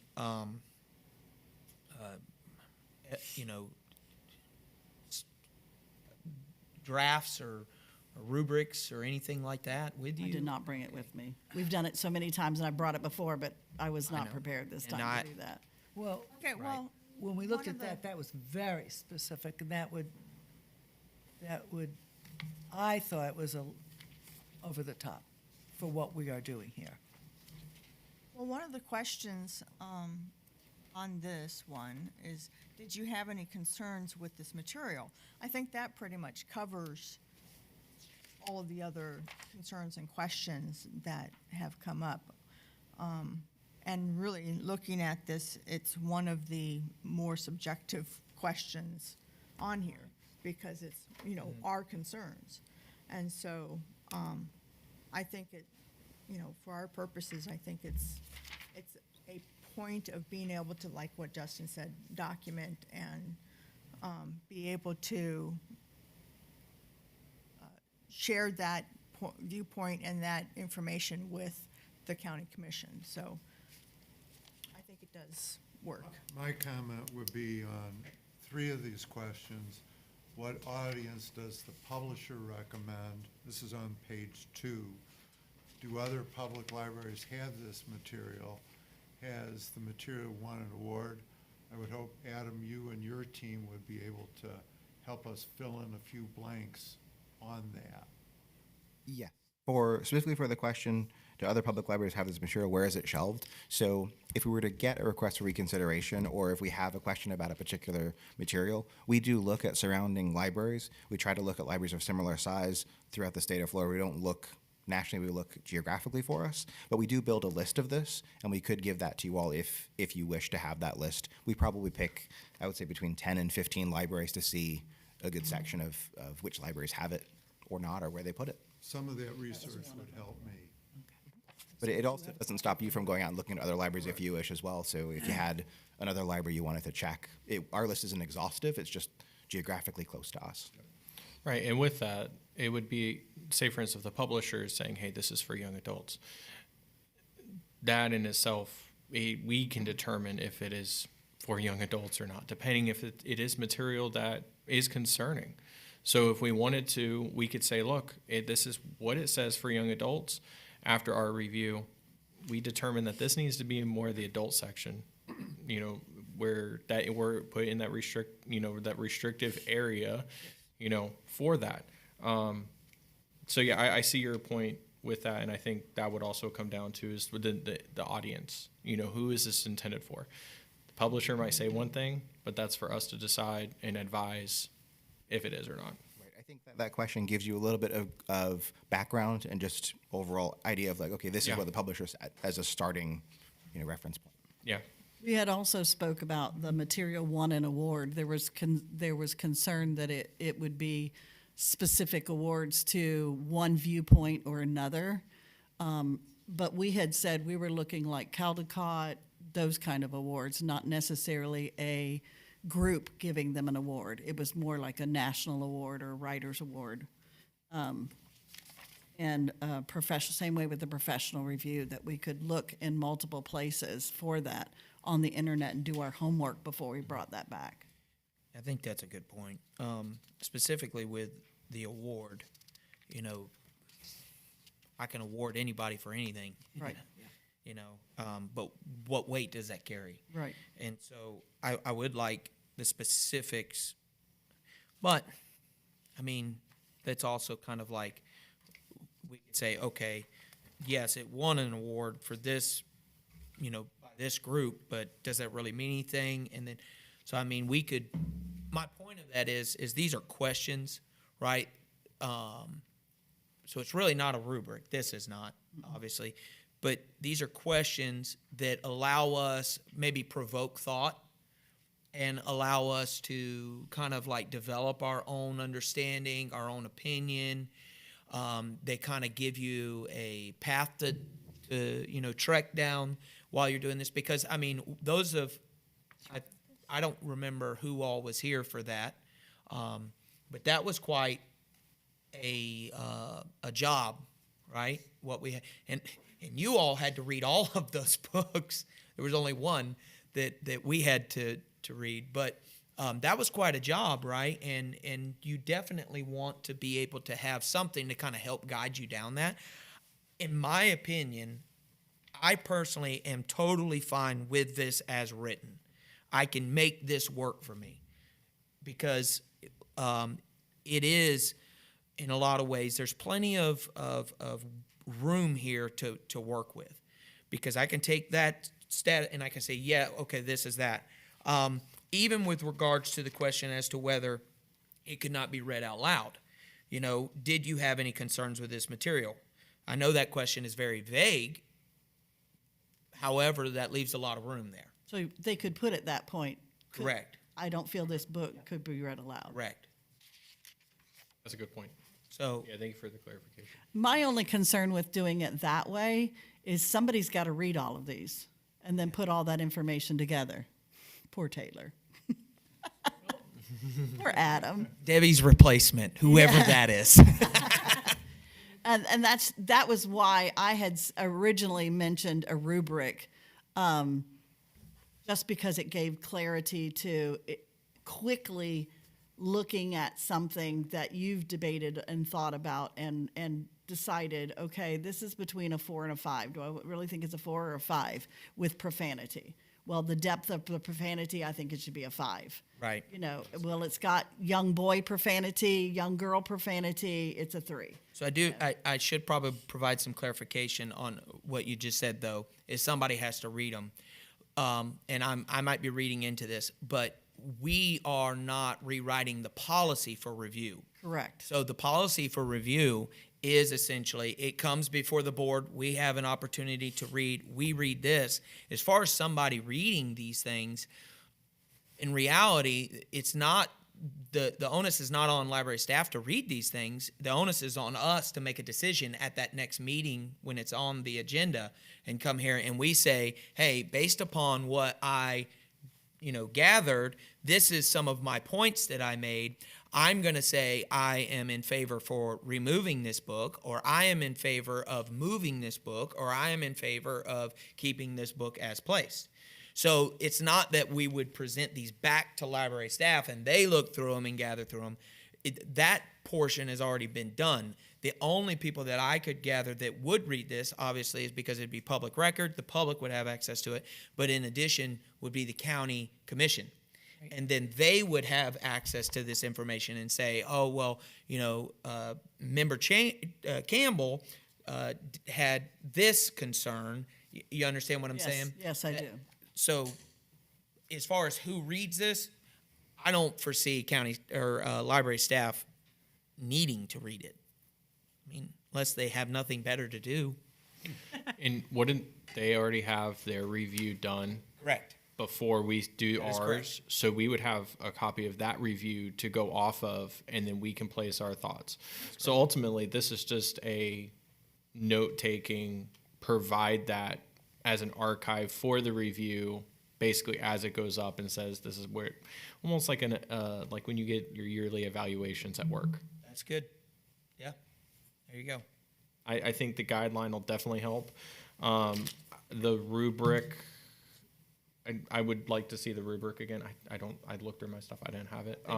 Lorraine has. That's not the actual rubric, though. That was an just one idea. of the That was the idea. ideas. Yeah. So And I think the scale system would probably work, because if your thoughts are here, then it could also help tally everything up instead of having to note, and then it could kind of, you could use AI to make a chart to show, favor or no favor. I'm sure the library has access to AI, so Everyone has access. yeah, Have the AI. yeah. So I mean, there's ways of doing this that would be seamless. I agree. Is it possible for this outline to have a 1 through 5? Turn this into a rubric? All right, so I'm gonna possibly, put myself on a ledge here, but I actually took that and put it into AI, and it did create a rubric. And I did not bring it because for purposes, I think we could vote on this now. And then if we wanted to amend and adjust and whatever the case is, we could. But it actually did do that. So the point is yes, that is possible. Anybody else? So I make a motion that we vote on this today, what we have in our hand that we've been ruminating over for quite a few months. Second. Okay, so the way the motion has to be presented legally is I make a motion to accept this draft as written to become a guideline for the Library Advisory Board during their review process. Perfect. That's what I said. We have a second. Second. All right.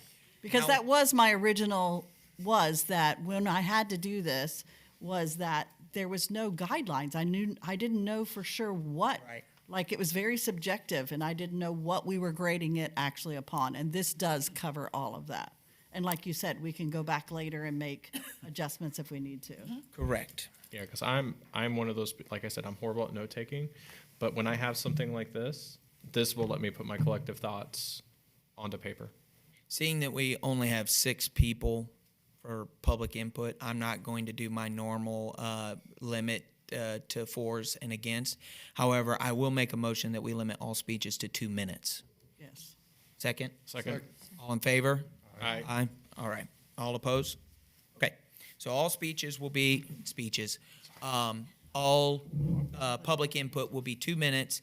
There are no parameters as to whether you must say for or against. You can get up here and speak, but they are limited to 2 minutes for the sake of time.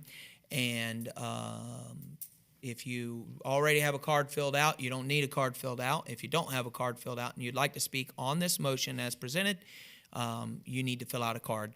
And that's it. Everybody will have 2 minutes. Please state your name, where you're from, and please maintain decorum. Anybody like to come speak?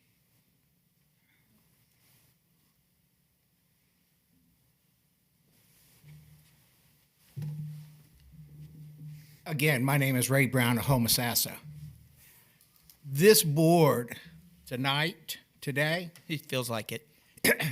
is different than the last board meetings I've been to. I commend you all for what we hear or listening to. It's great. I believe in diversity. I think it should be, evenly distributed. I think it's great. I appreciate this board more now than I had in the past. One is I don't think there's a lot of, it's a more even keel. So I want to thank you for that. The only other, and I don't know whether I can ask this or not, is that when a book gets to 8 people wanting it, how soon does another book get ordered? Or does it have to get to 9 or 10, before a book is purchased? Again, like I said, it was 8 weeks, but if somebody wanted to make a book out for another 2 weeks, they could. But thank you all. I really appreciate it. Thank you for giving us the time to talk. I mean, that's what it's all about. When we can communicate, when we can talk, we can share ideas, like them or not. It's great that we can open up and say, here it is. This is laid on the table, and then have a good discussion about it. I do want to thank this board. Y'all, I think now are doing a good job. Appreciate you. Thank you, Mr. Brown. Anyone else? He doesn't have to state that. Oh, sorry. Hello again. Thank Hello. I don't know the specifics of the rubric and everything. This is the first time I've been here, but I just want to say I State your name and Amber Penudo. Sorry, I live in Ocala. I just appreciate the discussion that you're having trying to make sure that the books are appropriate for kids in particular. And I understand how delicate of a situation that is, because you don't want to deny children to access to information that can be useful for their development and their understanding of the world. But I also just want to stress that children, our brains aren't developed fully until we're 25 years old. And the types of information that they're exposed to at a young age can drastically change their perception of the world in a way that can be very harmful. And I just want you guys to really think about that carefully as you consider the reading materials for our kids. It's not to say that they should never be able to read these materials, but I know from personal experience that the way that you grow up and move into teenage years and into adulthood can be radically transformed by exposure to things that are inappropriate. And they can make decisions that they have to live with for the rest of their lives the way that I did. And music and books are two of the most easy ways for kids to be emotionally damaged and their minds to be perverted. And it's a very, very serious issue to make sure that they aren't exposed to things that they don't need to know about. Even in high school years, it can be very, very dangerous. And so thank you for your toil over this subject. It's a legitimate concern, and I appreciate that from you. Thank you. Anyone else? Okay, seeing there's no more open to public, I will close open to public. According to Robert's Rules of Order, we cannot address what Mr. Brown said until after this motion is handled, the question he posed, but we can address it afterwards. All right, so we've heard from the public. Board have any discussion any further? No? Okay, we're ready to vote. So the way the motion is presented is that we accept this draft as presented to be used as a guideline for the Library Advisory Board to use during a book review process. Okay? As the motion is presented, all in favor? Aye. Aye. All opposed? Seeing none opposed, the motion carries. All right. Now let me get back. All right, so Mr. Brown had a question with regards to how long or what the sort of criteria is for the hold. Is there, can you? So once it hits about that 8 number, we do order very quickly. So it is a quick turner. It's not waiting until it gets to 9, 10, 11. Once it hits 8, okay, we're ordering. And I would say for Mr. Brown, because I know you had a question about this, you don't have to tell me what book you've placed on hold, which one, but if we can find that out, we can maybe get the staff member to ask. We can kind of figure out where you are and what that expected wait might be. Quick note, that book has not been released yet. It's on the waiting list. I just looked it up because I was actually going to get it myself. I was looking at 2 other books. One was, I was the 8th person due in line, and there was another one where I was 6th in line, and so I have not heard from the library or got an email saying that those books are available yet. Okay. But I don't have that with me, but I would be more than happy to. Yeah, I just want to add additional clarification on that because it hadn't been released yet. So I just wanted to make sure that you were aware of that one for that one particular book. I did not. Yep. Okay. Anything else? I would say this too, and I just want to reiterate this. Director Chang and his staff, anything that I've ever had a concern with, question for, whatever the case is, they have always been quick to respond, easy to get a hold of. Director Chang, I find to be, for a man who is as busy as he is one of the most accessible individuals that I can find. So I would say, and I realize that a lot of times some of these issues, they feel so heavy that we want to address them in a manner like which most of the time they're addressed. And I'm not saying that should never be done. Absolutely. That's why we're here. That's our First Amendment right. However, I will say that Director Chang's doors are always open in the fact of communication. So, all right. So that's done. Okay. Old business restricted access card. That's basically just a update, correct? Yes. So I can give you all an update on the restricted access card. We talked about this one several months ago. I gave you kind of the background into it. A couple of things we were waiting for was because this idea kind of really come about mid-budget year. We didn't really have the budget for the physical library cards this year, or in the previous year. But since we rolled over to October 1st, we got a new budget. We did budget more for library cards so we could purchase a specific card for restricted access. So we do have the cards. And just to give you all kind of a reminder about the restricted access card, so when parents sign up for a library card, they're given the option if they want the regular library card, which is what we currently have in place, or they can select this new restricted access card, and parents, again, can choose whichever one they want. If a parent already has the original library card that we have now, the current library card, and they want to switch it, we can switch it free of charge for them right there on the spot. Same thing if they have the restricted access card. Maybe they got it for a couple months and found out, my kid really can use this other card instead. We'll switch it back quickly as well. So it's whatever the parent decides, but it really is going to be the parent that's going to have to tell us, yes, I want to move to restricted, or I'd like to move away from restricted. So if a child had the restricted access card and came to us and said, hey, I want to get a different card, it would be no, sorry, you would need parents' permission to do that. So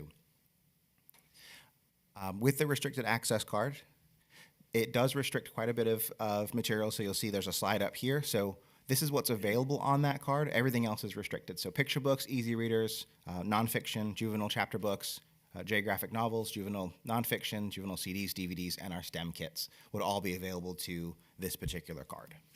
And then everything else that is blocked is on this list here. So all other collections, so that's young adult nonfiction, that's the adult collection, adult nonfiction, public computers, internet access. So we are blocking the use to be able to use the library card on a public computer. So a kid can't come up if they have this card. They can't come in and they can't sign on to the computer with it. It will just deny them access. However, if a child comes in the library and has their own device, so if they have a smartphone, if they have a tablet, that's not our public computer, so we have no restrictions on that if a parent chooses to let them have that. But as far as our computers is concerned, if they have this card, it will block access. Interlibrary loans will also be blocked as well. They won't be able to place interlibrary loans. They won't have access to our online catalog either, or any electronic resources such as Canopy. Question on that for the personal devices that come in with the public Wi-Fi, and I know I'm just making this public and asking it because I know it's been brought up before. You do have firewall and proxy rules in place to deny access to anything pornographic, suggestive, anything that would be dangerous. We do. For anybody in the public. Yes. To access. We do. It's for yes, regular internet access, not correct. We do have all of those things locked down to the best of our ability. Mm-hmm. That's not to say if somebody finds another way in. There's always those people that will find a way for something. But for 99% of cases, yes, everything is locked down the way it should be. Yeah. I only ask that just to make sure that's publicly out there. Also, yes. Network security guy, I know you can subvert it if you're smart enough. Sure. I'm sure there are kids that can do that in this county, but those protections are in place for those kids if they bring in that personal device. Yes. Thank you. Okay, so this card will actually be available towards the end of this year. We're a couple weeks away from launching it. I just have a few little adjustments to make with it, and then we're ready to go and make this live for the public to utilize. So some of the things that we have done to make this work is we did a lot of new collection mapping, so making this card, when you scan it, it reads another barcode. We have a book, and it says, no, you can't have this book because it doesn't fit these parameters. So we adjusted some access levels there. We have to work with a couple of our vendors to make sure our access levels were where we wanted them to be. Quite a bit of testing. We were actually still doing testing on this yesterday to make sure it did entirely what we wanted. And then we had to do a new design for the card and then purchase those cards. So this is the new card. I think we have, do we have a picture of it on there as well? Sort of. Okay. So a couple other things then with us before I get into the card itself is to be able to hit this deadline, we're finalizing our staff training, making sure that staff understand this card, how it works, so they can all test it, all the branches as well, so they can get some live practice with it. And then we're going to make sure that our forms and procedures are updated to make sure that this card is fully in place.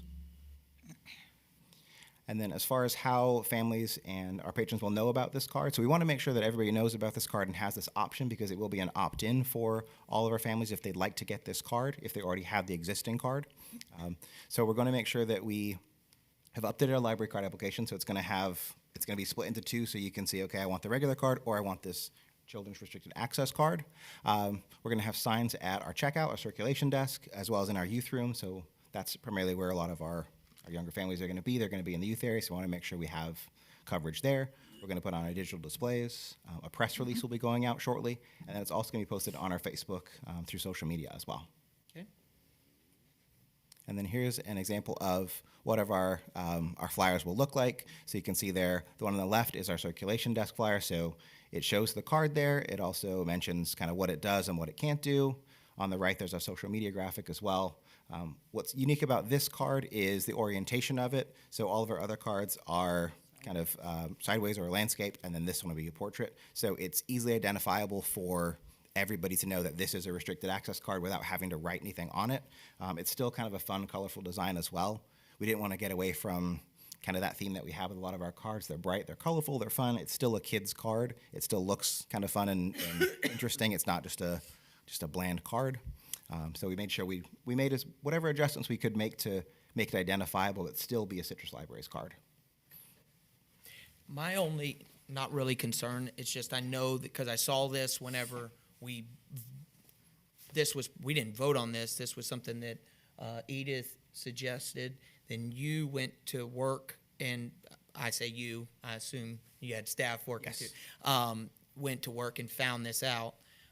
But one of the concerns that I saw with regards to the on social media is they thought that we were forcing children to have this card, and I think it needs to be pretty clear. And I see where it says more choice, flexibility. I love those words.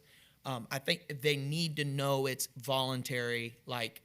Yes. You know, We're going to be very conscious of that and try to make sure that that is known. We're still going to get the people that still think it's that we've banned books. Yeah, we're going to still get that kind of thing, but we're going to try to minimize that. But we want to make sure we still put it out everywhere that we can, just so people can see that this is now available. I love the fact that it's presented as in this isn't a new option you have. This is, we're giving you some. You know what I'm saying? So My 9-year-old will be getting one of those because if he wants to explore and if there's something he wants to see that's more like building bridges that might be in the adult section, he can come and talk to me about it. So I will be getting my 9-year-old one of those. It is noted on the circulation desk flyer. It's under this card is, it has some of those limitations that we talked about. It is there that it says it's available by opt-in. Unfortunately, when we were changing and downloading and doing the things, it blurred the images a little bit. And that was not the battle I was fighting yesterday. Understood. But it is clearly there. And when we print it, it does clearly say that it is available by opt-in under that one. And then it has that list of restrictions there as well. So It's the second bullet point. Kind of hard to see. I see it over there on the desk. My concern was actually social media side. Oh, yeah. Yeah. You know how well, because they can comment. That's the point, They can comment on it and share and Citrus County Slam Book and all that. That's my point. So, anyways. Maybe under the now available opt-in. Yep. That's a good idea. All right. Anything else on that? Great Thank you. job. Yeah, great job. Yes. So end of December, that should be live before the new year. Yeah. You said that. Yep. I heard you. Thank you, though. All right. So, new business, community needs assessment. Okay, community needs assessment is another one that we've been working very hard on for a few months now. We got the approval for this one with the new budget, so October 1st, we really started to kind of hit the ground with this one. We're working with a company called Rethinking Libraries, and what they're doing is helping us with what we're calling a community needs assessment, which is really to gauge where the public's interested in with our public libraries, what they want to see in their libraries, what they like about the libraries, what they would like us to improve, what they want more of, not just this year, but the next, this year, 5 years, 10, even 20 years out. Where do they imagine their library to kind of go and grow with the community? So our kind of timeline for this is, so we've done a lot of the behind the scenes work. Some of you have already seen behind me, there's our posters here, which I'll talk about. But we started in October and we're ready to launch this pretty much Wednesday? Tomorrow. So it's gonna launch tomorrow, the survey. So we're ready to launch the survey tomorrow. We've got all of our social media and everything ready to go. All of our handouts are ready to go live. But on December 3rd, for about a month and a half, we're gonna have a community-wide survey, so it's going to be available for everybody to take. We're going to have physical copies as well as a digital version. It's going to ask about 18 to 20 questions, and it's about 10 minutes for a survey. It's going to ask some really basic questions about how often do you visit the library, how far is your nearest library, what services do you use, and then it's going to branch off into more specifics. If you use services, which ones do you use, what would you like to see, are there any service areas that we don't currently meet the need for the community, or where do you anticipate things going in the future? So it'll ask a variety of questions like that for people, and then we'll get all that data back, and then we'll be able to kind of work through that and see what the community kind of is looking for in their library.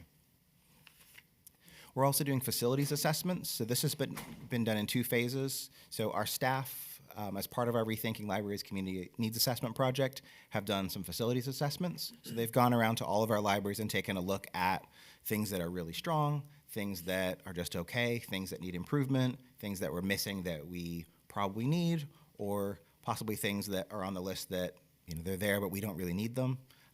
But we had a list of items that we can go through. So we're checking, how's the signage leading to our buildings?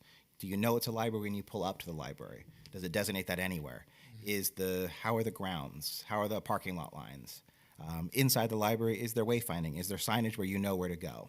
That kind of stuff. How's the seating layout of things? So our assessments kind of cover those pieces. So we did that assessment as staff, and then the Rethinking Libraries team will actually come on site to all of our branches, and they're going to do a similar assessment to kind of see what they see compared to other libraries, as well as what our staff thought. We're also going to have community engagement sessions. So our community engagement sessions are, in addition to the surveys, they're just ways that people can come into almost like focus groups. So we're going to have 7 of these. They're available at all 5 libraries, and we're also going to use the Citrus Springs Community Center to kind of capture that area as well, to see what they're interested in libraries or what they're using. But they're basically focus groups where people can come in, and Rethinking Libraries will lead these discussions to say, what do you like about your library? What are some things that you might want to see, you know, improved, or what are some things that you want to see over the next 10 years, things like that. They'll ask them all these questions, guide them a little bit, but then give them a lot of, you know, ability to go in whatever direction that focus group might want to go in. And they're about an hour long. We do have some, I think you have handouts for these. We do have some half-page flyers so you can see when those focus groups or community engagement sessions will be. You're all welcome to attend one of those if you'd like. Like I said, they're all throughout the county. We chose different times of day, so some mornings, some kind of afternoons, and then we did a couple evening events as well to try to make sure we capture as much of the public feedback as possible, because really designed for all this is we're trying to really get as much community input as possible to help us figure out what people want to see in their libraries. We've done 2 renovations now, but we're looking at, okay, what's next? What do we need to do for other branches, the Floral City Library, Homosassa, Central Ridge? You know, where are we going in the future? What do people want to see?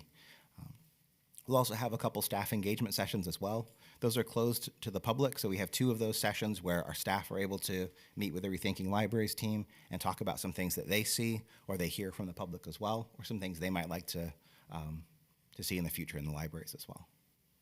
And then the last one there is visual voting or intercept activities. That's these 2 posters behind me. So we're going to take these 2 signboards, and we're going to take them to a variety of different outreach events, so festivals. I think we have some, markets. We've got the grand reopening. We're going to have these. We're going to try to have it booked.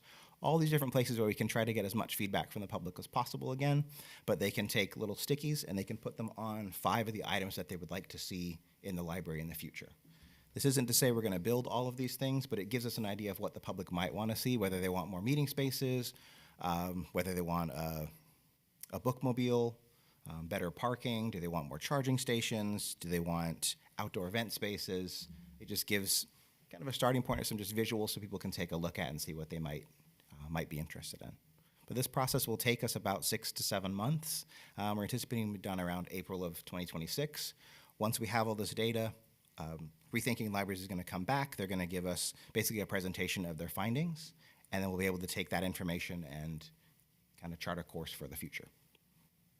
Okay. And then here's just a couple more of our handouts that we have. So we've got one to take the survey, and then we also have attend focus group sessions. If you have, I think you got a couple of these.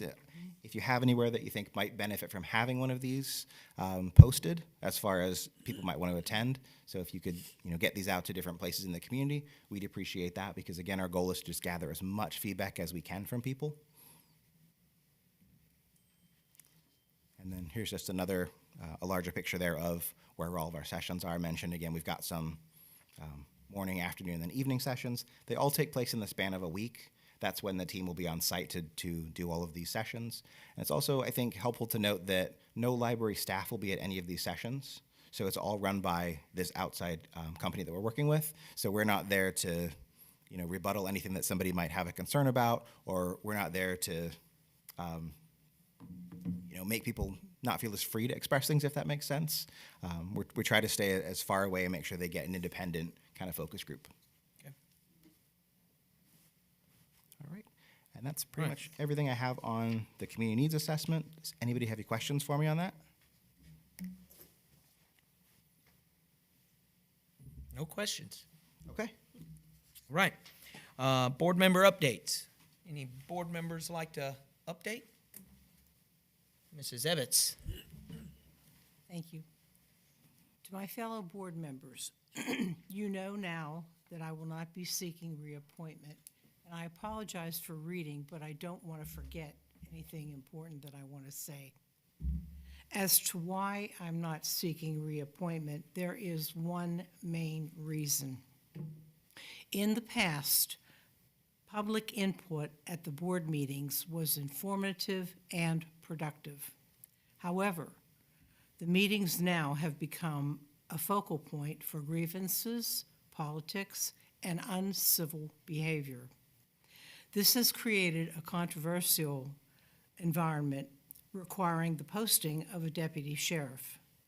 When there has to be a deputy attending library board meetings, it has gone too far. Some in the audience have directed their ire toward us. I have not received any threats, but I don't know about the rest of the board. As our chair and other board members have noted, some in the audience don't know that we are not the policymakers, but the advisors to the county commission. Given the divisive climate in this country, I sincerely doubt that anything will change for the better here, and I believe that the negativity will continue at our meetings. Frankly, none of us deserve to be subjected to the highly charged and negative comments of those from the audience. Thus, I have made my decision not to seek reappointment. But one last thought. We are incredibly fortunate to have Adam Chang as our library director. In his short time, he has brought solid changes and additions to the system and helped the board with his wisdom. Frankly, I hope he stays till retirement, unless he receives another offer from the Library of Congress. I have enjoyed knowing and serving with each of you on the board. Thank you. Thank you, Mrs. Ebbets. Thank you. I hope Adam stays too as well. I would add 2 renovations in addition. And in my experience of any kind of construction, sometimes construction will tire the strongest at heart. And so I would echo exactly what Ms. Ebbets said with regards to Adam. You're doing a great job, Adam. Thank you. We appreciate you. We appreciate your staff, because we understand that it takes a great staff to support a great leader. And personally, I am very saddened that we're going to lose one very good staff member and now one very good board member as well. Thank you. And Mrs. Ebbets, I want to say personally, I value your opinion, your wisdom, your balanced approach. You're so very kind. And I am saddened that you are not returning. While I do respect your decision, and I concur that it can be difficult to do these things. But I believe that you were here for the time you needed to be here, and you helped us in the time you needed to help us. So I say thank you. Thank you for doing and serving this board.